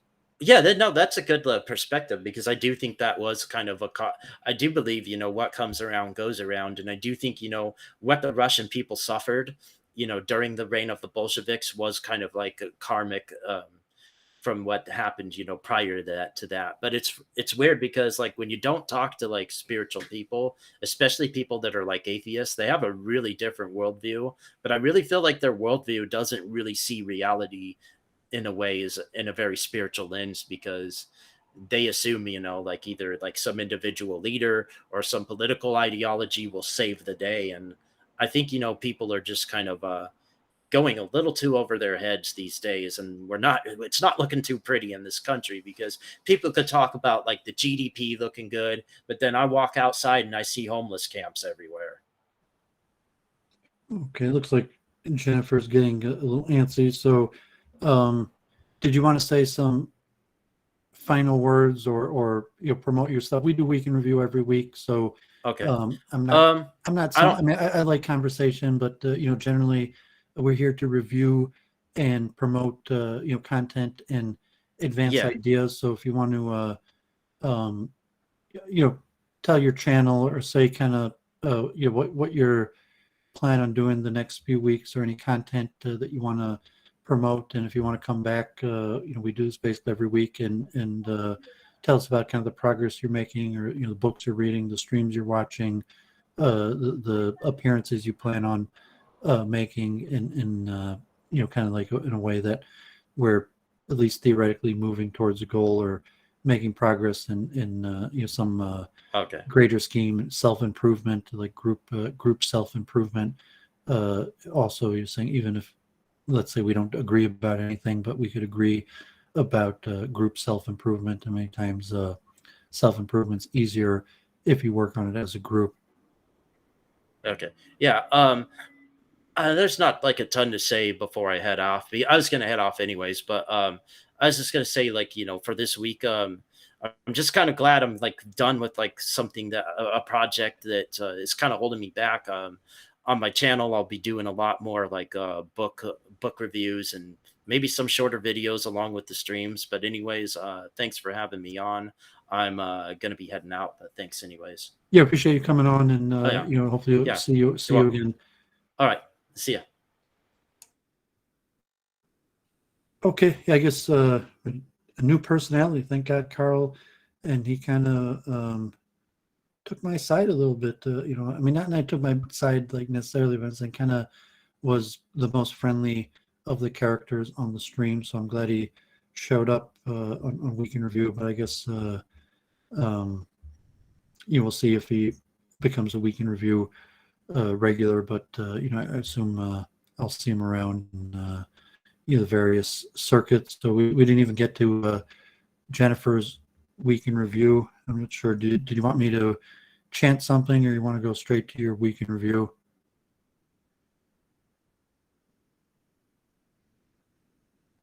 I can go to my Week in Review, I guess. Okay, yeah. So it's good. Like, I mean, we have to plot it out because we're getting kind of down on Week in Review. But like, I think Week in Review could only be good. I mean, we could still talk and like try to advance our research if we could bring on people and have friendly conversations.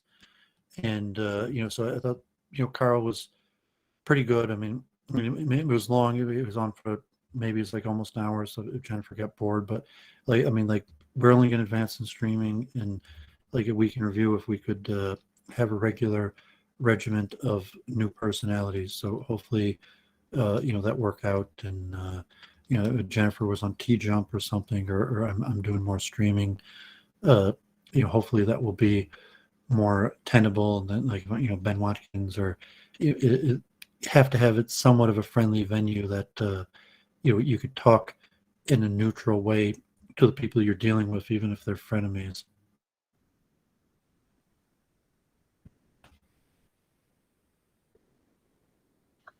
I'm not having any more political debates. It's a waste of time.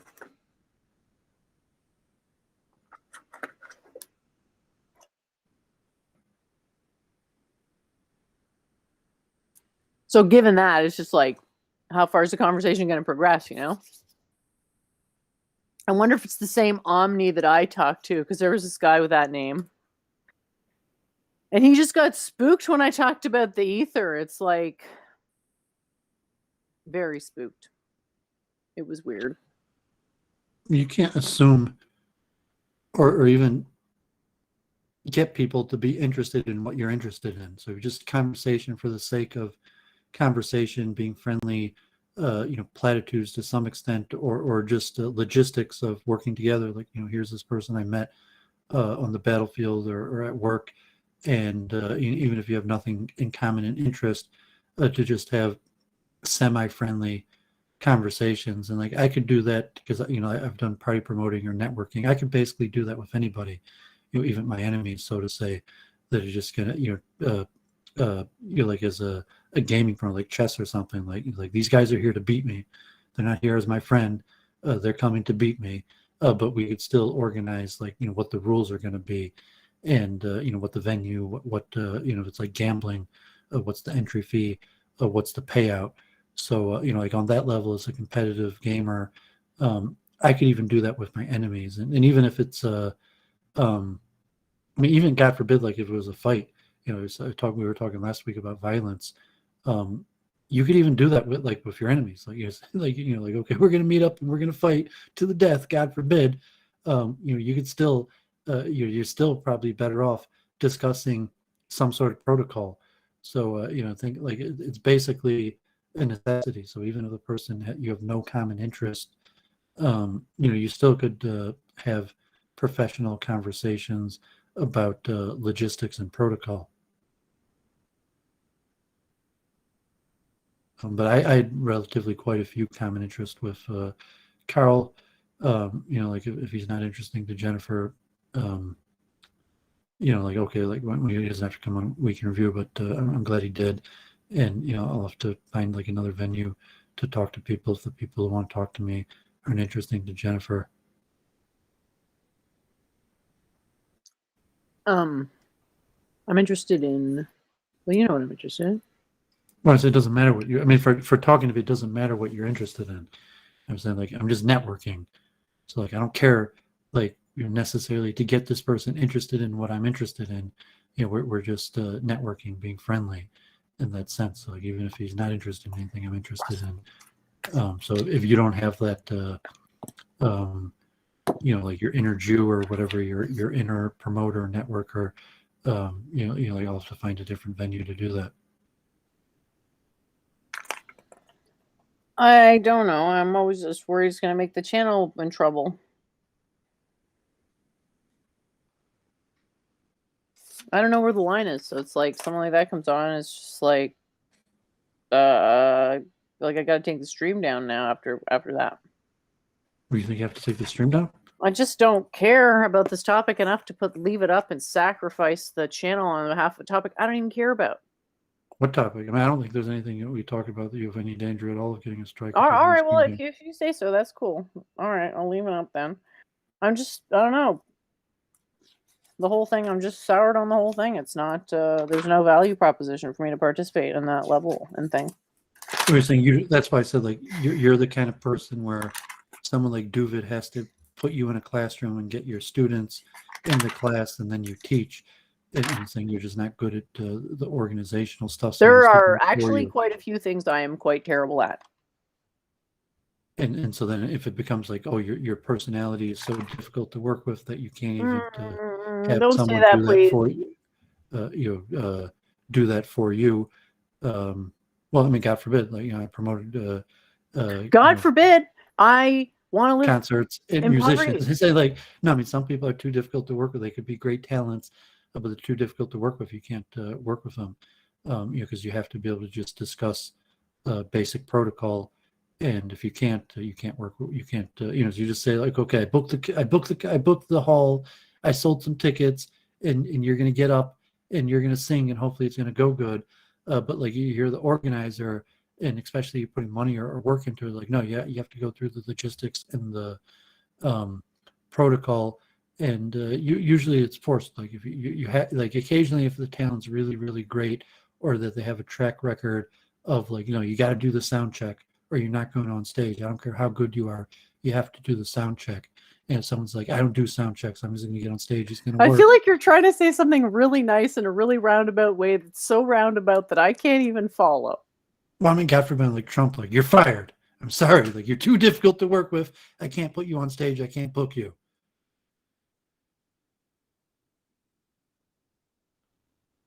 Okay. But I'm saying that's what I do. So if I can't do that in Week in Review of it's Week in Review of Doooovid. Like, so like what's the purpose of Week in Review of Doooovid? I can't even do that on Week in Review. I'm saying, I mean, we could talk about consciousness or whatever, but like that's I mean that's basically why I think we've hit a standstill, because like that's so if you're going to argue, you're saying you don't know how to do this stuff, but then at the same time you're going to insist on explaining to me what you don't like doing or don't know how to do. Like it's just not going to go anywhere. It's going to have to end. So like either you say I don't want to do it, you'll do it, and then I'll just trust you, or you say like I don't want to do it, you'll do it, and I won't trust you, and we're just not going to work together, or one of I'm sorry, I trust- don't understand. I don't understand. What are the options here? Well, it's just for networking. Either you put the trust in me, I organize it, and then you go with it because like you hate doing it, you don't want to do it, and so I don't just want let to me. go as far as to say that I hate doing it. It's just that there's some things I can't do because they go against my principles. No matter how much I'd love to do them. So Or it's like you don't know how to do it, you hate doing it, but then at the same time, like you're gonna insist on telling me how to do it, then it's how just to not do gonna go what? anywhere. How to do what? Sorry. Well, I'm saying that to promote, to book, to network. Is then like you want to book, you want to network, you want to make debates. So just be like, Jennifer, I hooked up. Here's your debate. Show up and do a good job. And like, who's this guy? What are we doing? It's like whatever. Just That's a be there bad at this idea. time. That's a bad And, idea. and so The like no, last you have one to. was terrible.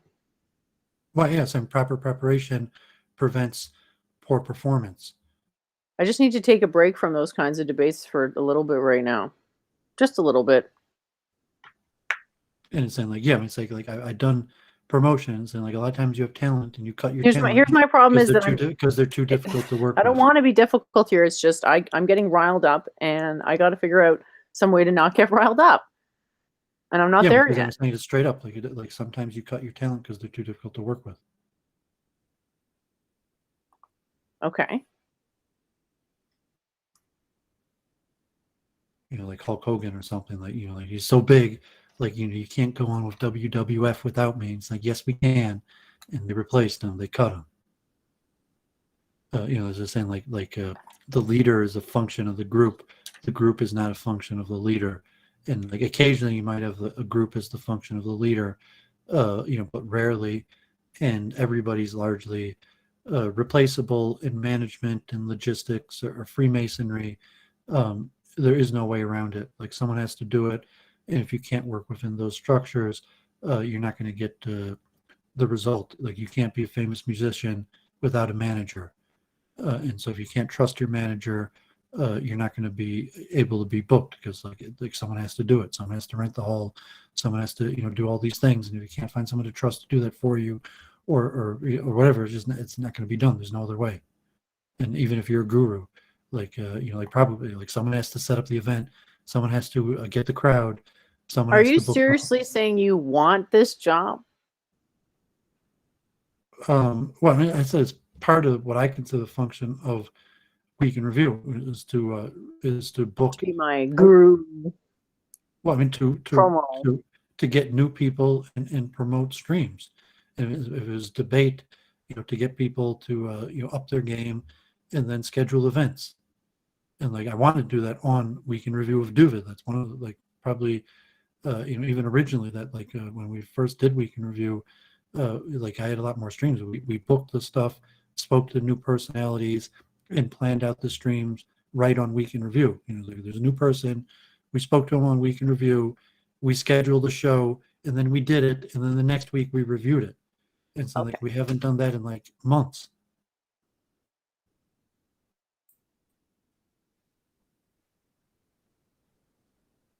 I did want to review the Wolfram stream and then the Eigenbro stream, but I'm just reviewing we don't other have stuff like No, that's content. cool. Like, Okay, okay, no, here's no, my no. opinion, and we do that. But it's like, here's my opinion about that content. I don't mean like review. I mean like booking. Like friends that are fight promoters. Saying like, okay, here's your guy.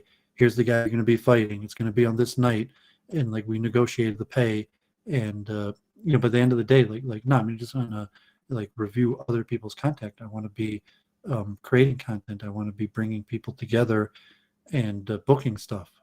Like it's not enough for me to just give my opinions or hear opinions about other people's stuff. It's like Oswald was telling me about. I'm not interested in talking about people. I'll talk to people. I like with Jennifer, like we talk about ideas. I don't mind talking about ideas, but I don't really want to talk about people. I want to talk to people. So if I'm not talking to people, I don't want to talk about them. So like if it's not people that we're actually talking to, then maybe we talk about their ideas. But other than that, like there's no point in talking about people that we're not talking to.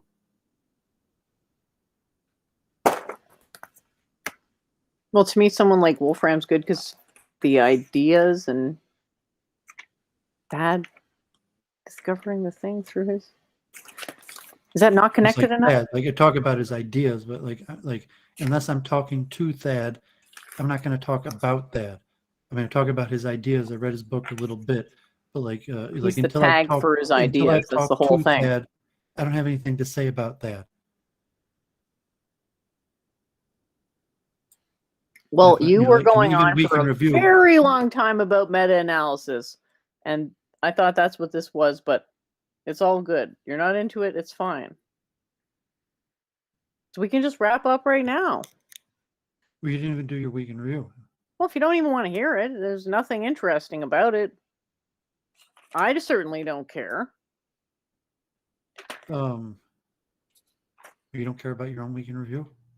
It's a problem a lot of people have. They can either get over it or not. Listen, I was just telling you, like I want to do more than just like say what I'm doing, listen to what you're doing, talk about a few ideas. I want to book shows, meet new people, organize streams, and saying like if you're not up to it, we're not going to be able to do it on your venue. I'm going to find another venue to do it. It doesn't mean that we won't keep on doing week in review. It just means that I'm going to talk and book and do these other people independently of you. I'm not even going to mention you to them. I'm not even going to say Probably anything better about not to. I'm week too in much of a review. hot potato. I'm too dang controversial. It's I know you're fine. controversial. I mean, if you was like a pejorative, like unfriendly or whatever, but like no, I'm saying there's just no. You didn't break the communication barrier, like so. There's no communication. And you're saying okay, there's no reason to communicate because you don't have a really common interest. Like that's fine. So it was a waste of your time. And so so it's just like I could have had the conversation with Carl somewhere else. Like it didn't need to happen on your stream, but it's something I need to do. And saying it was Well, just I straight didn't up know what he like, was interested in. I thought he was interested in talking about debating, but no, he just wanted to repeat stuff that he was. I well, don't now know. you're critiquing him. He's interested in talking about debating, but like you're just. I mean, he's probably may or may not be interested in your critique or coaching, but like no, I think that's what he wanted to talk about was debating. That's part of what he did talk about. So he's gonna be like, you only want to one week in review if he's gonna accept your authority or something like that. Like, I don't think you're gonna Well, be able to get I anyone don't on. really. No one, I no mean, one. I I would don't know settle for anyone. just listening to what I said and responding to what I said. Now, whether that implies also accepting my authority, I don't know. I guess we'll have to see. But I didn't really feel like he was listening, so that's just me. It's fine. You're the one who wanted one. I'm happy. I hope he'll come back. But like that was really long. And I didn't see the point of it at all.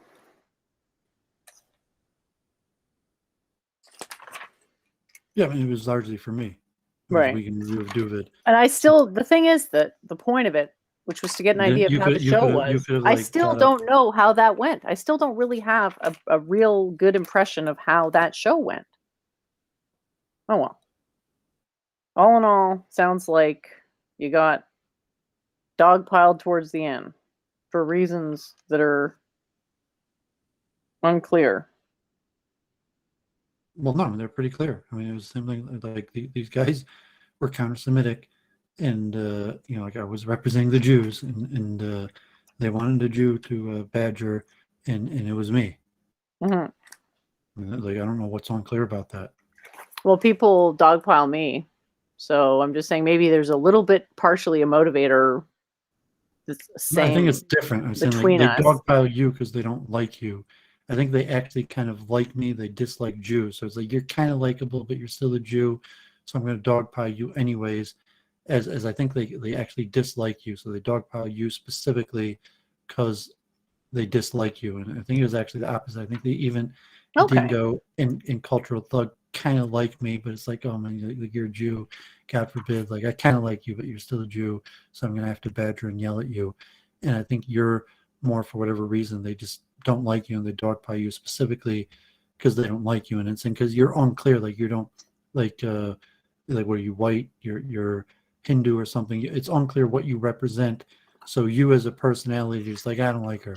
I don't like what she represents. as opposed to me. It's like, well, maybe they like me, they just don't like what I represent, or they don't like my identity. Ah. I don't know if the chat, if people agree, but that's my. Yes, tell us how you feel in the chat, please. I think on most of the streams I get like, like that's kind of like Doovid's kind of likable, but like I still don't like Jews, God forbid.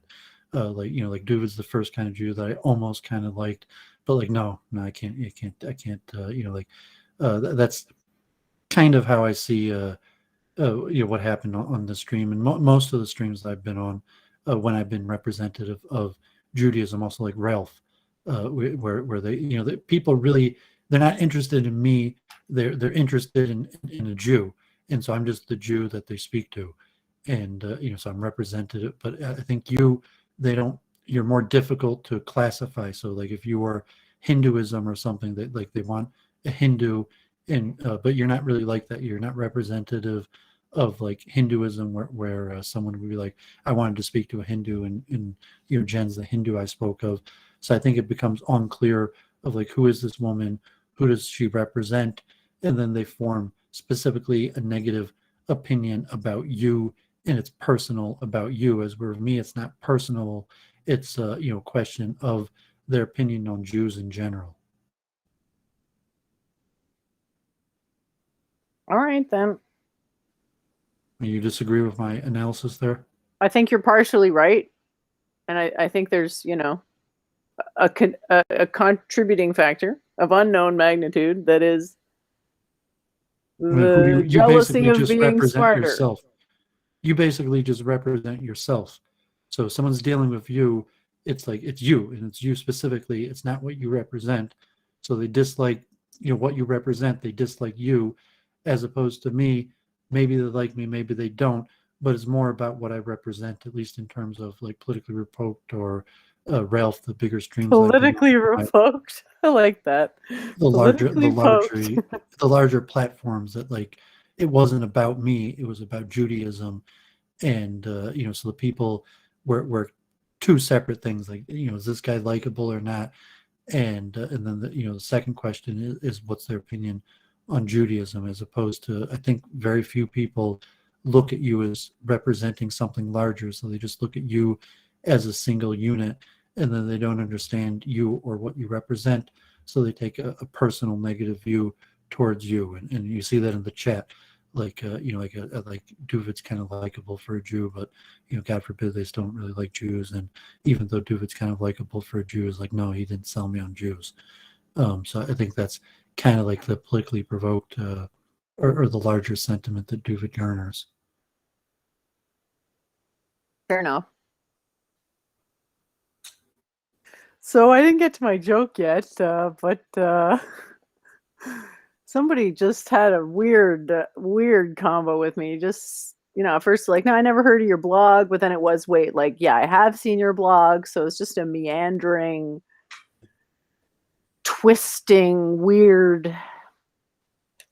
And then it turned into a moral appeal of Gauss not showing his work enough.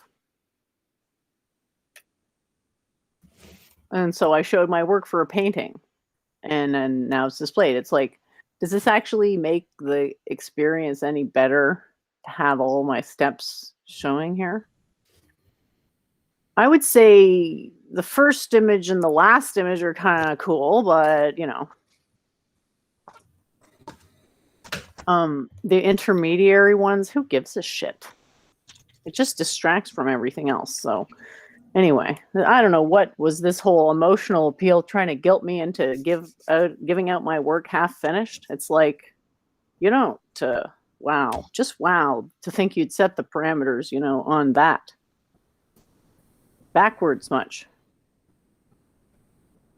So that was weird. And so I thought it was, because he'd been buttering me up for hours essentially at this point, and I do think it actually got on record. It was recorded, excuse me. So God forbid, then Claire's messaged me on Facebook, wants to wind you up more and request that you have her on.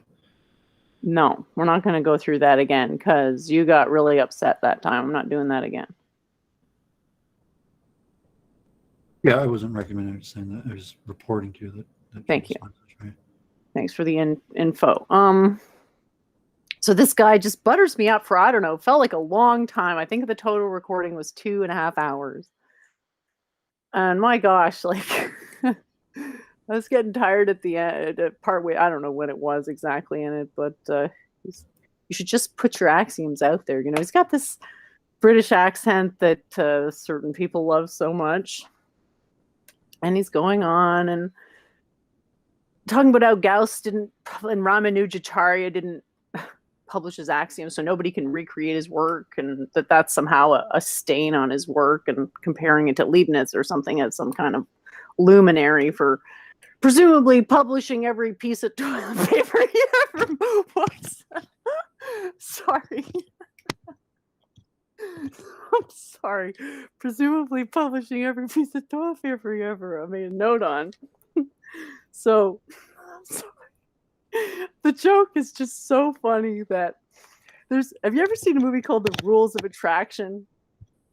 Have you ever seen or a show called Fresh Meat, which is British? No, man. The Rules of Attraction was like a popular book. I think it or was James self-help type Vanderbeek. stuff. I don't even remember. No, if there it was wasn't a movie. self-help book. It was by the same guy who wrote American Psycho. And I don't even think I ever saw American Psycho. In fact, I No. just saw that there was an American Psycho 2. I was looking that I think I read an article on counter currents. I don't watch movies in general, and I was never big into horror, but no, sorry. Well, there's a scene in yeah. Sorry, just hang on a second.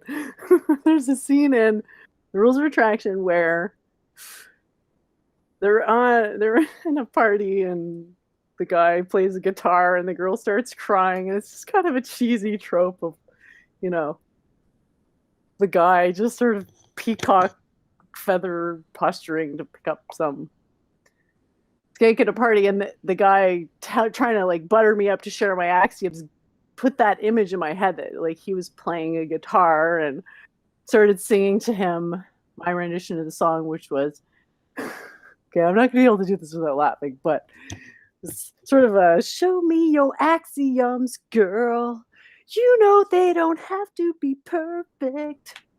Yeah, and I couldn't get through that, but if I had, that would have been a perfect one-liner. That was definitely, you know, singing's not my strong suit.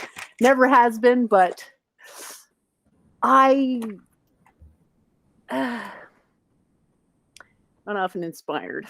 But that was definitely a moment of inspiration, because it's how much dancing around is going to happen before people understand that the one bringing the knowledge is the one who sets all the terms, not some of the terms, not the terms you wish, but all of them, or whatever. You know, what can you say?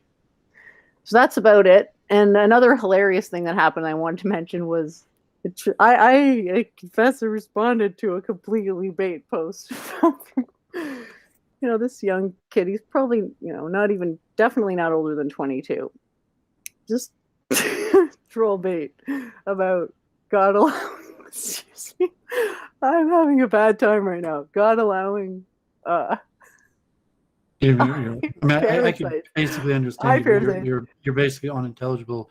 I'm sorry. I'm very sorry. I shouldn't even tell the story, because I'm still reeling from how hilarious it is that I cannot get it out without becoming unintelligible. So there we go. I will pause the story for now. And otherwise, yeah. Did you see the Wolfram show? On Lex Friedman? Yeah. Yeah, I watched that. I was in the background on 2-Speed while I was doing something else, so I'm not remembering anything super insightful. Like, you know, he's been on there before, so some of it was repetitive, or you know, so I didn't necessarily garner any new insight. And I was saying, like, I wouldn't even recommend. Like, I didn't even post the link from my appearance on Ralph's or Politically Provoked this week. Like, I know you did that thing on T-Jumps. You showed me the link. And I didn't even watch that, not even in 2-Speed. Because they're kind of just like poor quality programming. I mean, you have to do what you have to do. Don't even worry about it. I just didn't want you to be offended that I didn't show you. You don't have to show me, but I'm saying, like, I mean, I don't know if we can review. We should review your content. So I was I didn't even message you the rail for some of the stuff I was on myself. But like, yeah, I mentioned it, we can review, and I'm telling people like I was on, it was poor quality content. Even my regular viewers, I wouldn't really recommend them watching that. But I'm not sure if you're reviewing. I don't know what you did with T Jump or how that worked, or I mean, T Jump wasn't even there, or who you were arguing what you were with. It looked like it went a few hours. Oh, just this little shit on the Discord. So I mean, it's not even your own regular fans and viewers. You wouldn't even recommend fans. Watching.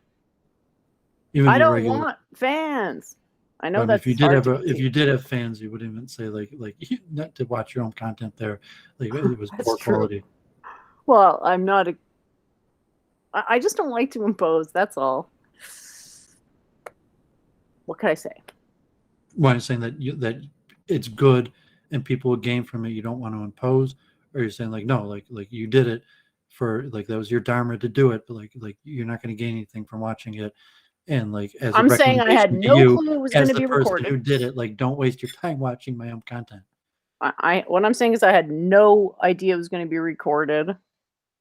No expectation it was going to be recorded. But it was. And I wouldn't tell anyone to watch it unless they were intensely interested in every word I said for its own sake.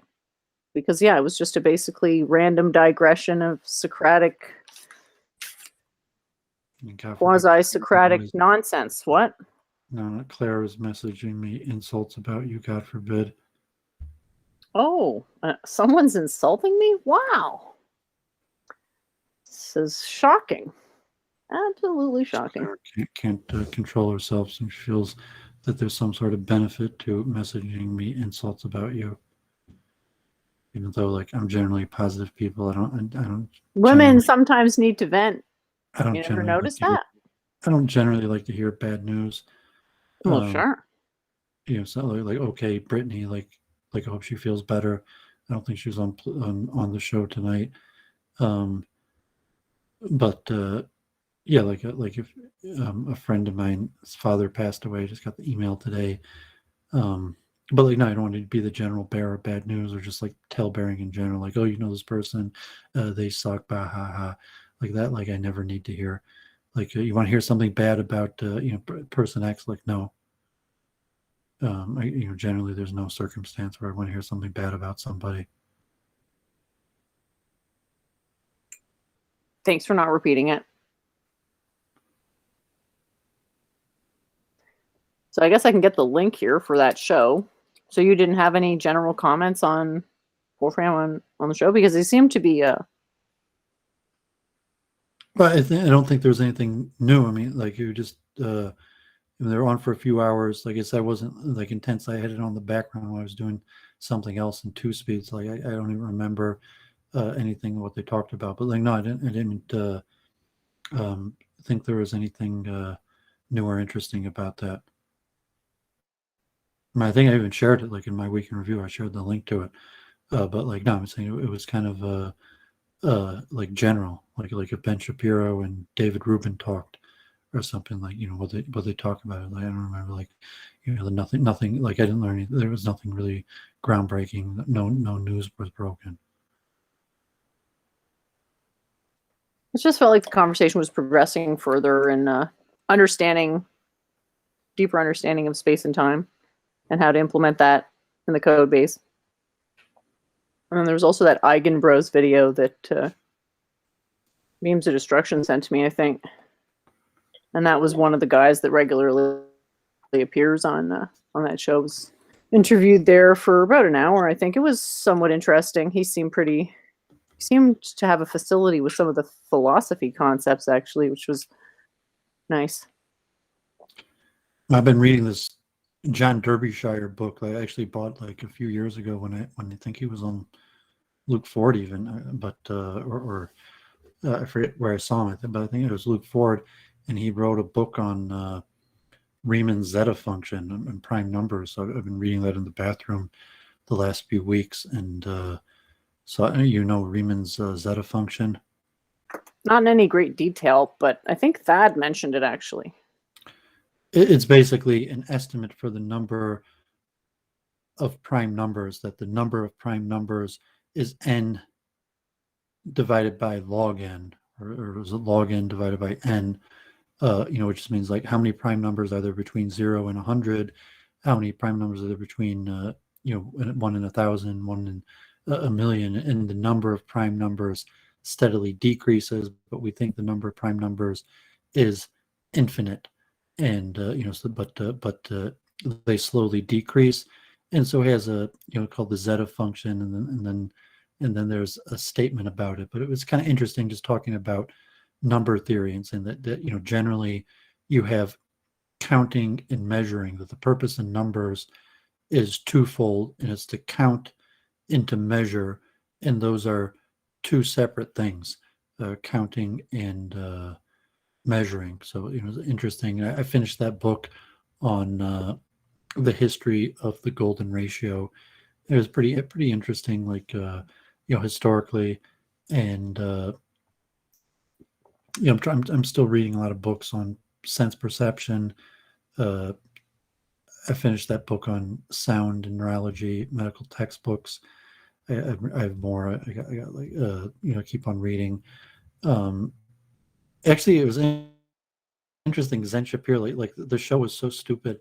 Like I just started like I was saying, like what could it was like, at least I could like teach you math, and so it was like actually Zen Shapiro looked like he had like an undergraduate basic education, like he knew SOHCAHTOA, and I asked him what the derivative of 3x squared was, and he was like 6x.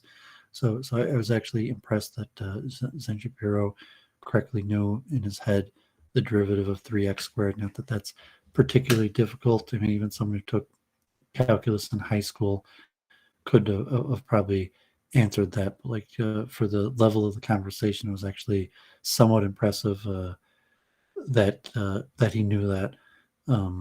But yeah, I'm trying to review my math and more computive things while also medicine. I have these books. You don't take like anatomy or pre-med or anything like that? I had a professor in high school, or a teacher in high school, who's pretty into that stuff. And I have taken some very brief facial diagnosis courses.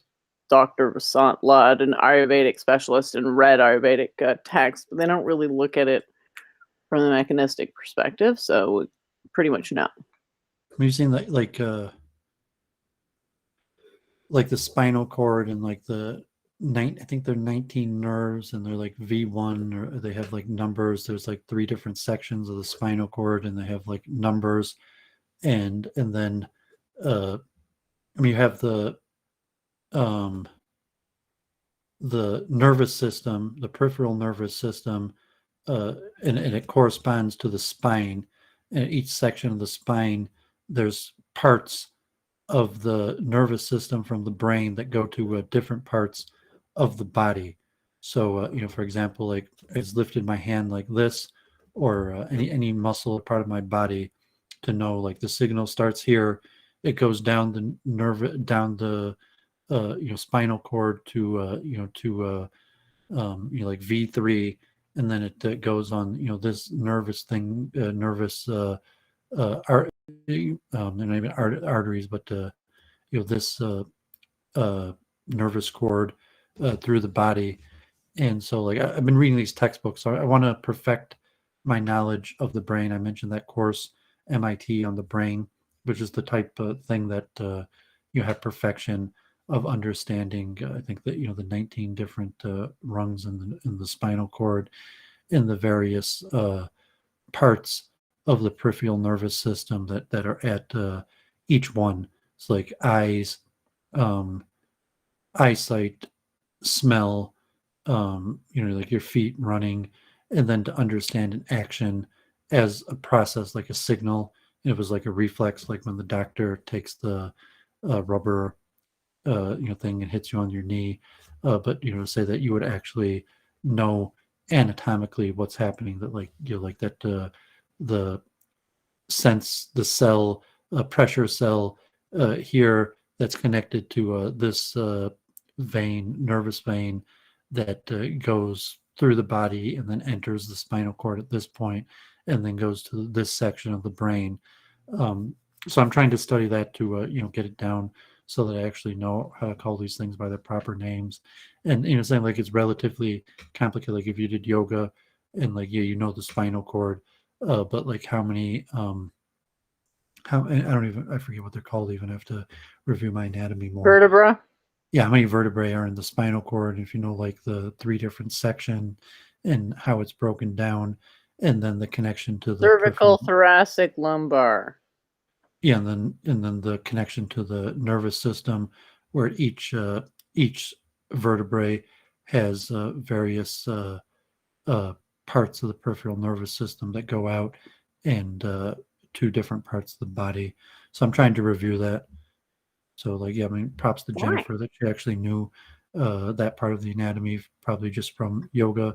A lot of rabbis, yoga people know anatomy, because like people who focus on the mind-body problem or just basic understanding like to know basic anatomy. So I found a lot of Hindus, a lot of rabbis like to read anatomy textbooks. So I'm upping that and reading whole medical textbooks besides just basic anatomy. But yeah, so it's just one thing I'm doing now. Awesome. Yeah, I dip into mine every so often because the stuff comes back up. The hyperbolic. I need a shorthand. I think I'd call it the pump versus the knot, and I just distinguish them that way. Because they're sort of the same, but they're pretty different. But yeah, the pump. It's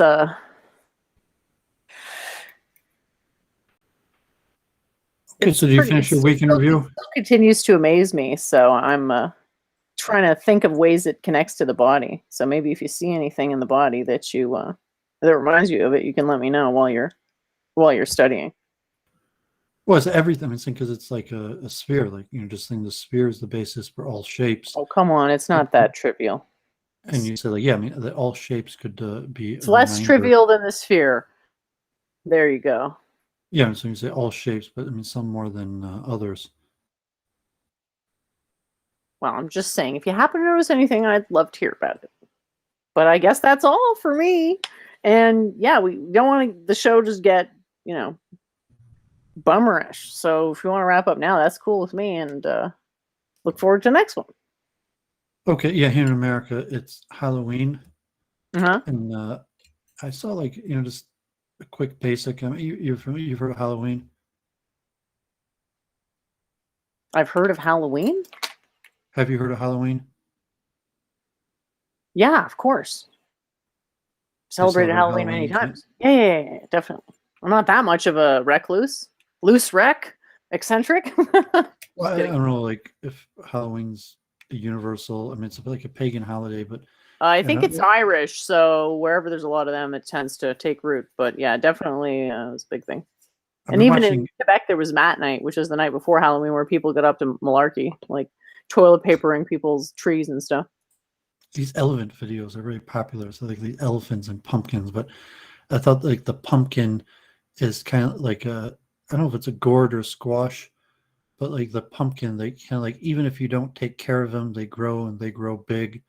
And so like Halloween, maybe kind of like the Irish or individualism in Northern European culture. Like even if you don't really care for it, they still grow and grow big. And so like, but I was just mentioning that tonight is Halloween, although it's still Michigan has severe COVID-19. In fact, I only saw one person outside, and I don't think there was even trick or treating.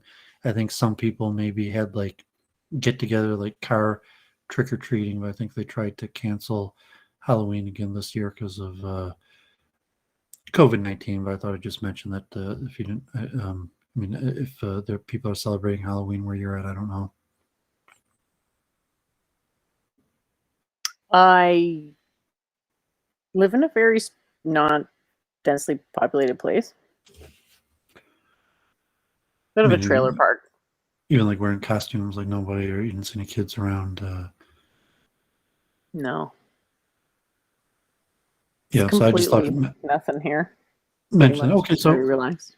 We just wrap up. We still did 2 hours, and like an hour that was Carl, but hopefully streaming will advance, and just stick with our research, keep week in review going, and the research, and if I do that stream with Ben Watkins next Sunday, I'll share it on my social media. I'll message it to Jennifer. Although it might be it may or may not be, and it said that this guy, other guy who reached out, it could be I'm going to stream tomorrow on his channel, and I'll share that on Twitter if that happens, and hopefully there'll be an interesting conversation, and so like if it doesn't work out to meet new people and bring them on week in review. I'm sorry, I'm so cranky. It's I won't even try to do that, but saying like I'm trying to get more out there, and because I was on some bigger streams, so it's like they'll meet some people and have some opportunity. But so like if even to plan it out but it's not necessary. So many people who like my content, they could just follow me on Twitter or whatever, and see I'll share it if people want to check that out live. So have a great week. Are you going to ramble or stay on, or you could just wrap it up to you? I'll just say bye once you check out, and thanks again for being here with us, and look forward to the next one. Okay, great.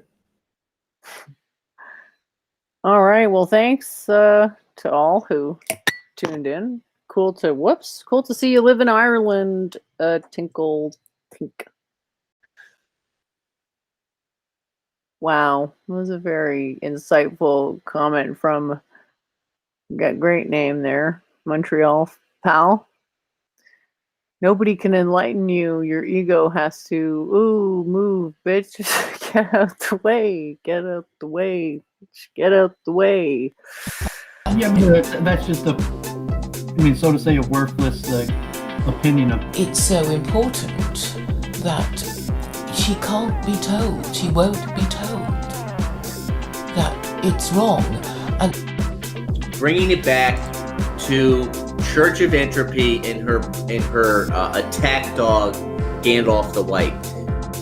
Why don't you learn to shut up and fuck goddamn logic? They control the media, and the media is capable of making the sheeple believe in anything. Yeah, I don't mind. I mean, we've had these streams, and I've been doing with Church of Entropy, and she's been bringing on new people, and like we did those streams on like stream etiquette. We walk through like the technology. I have like very strongly negative opinions of the kind of Brundle clique. Is she trying to garner herself cult prestige by associating herself with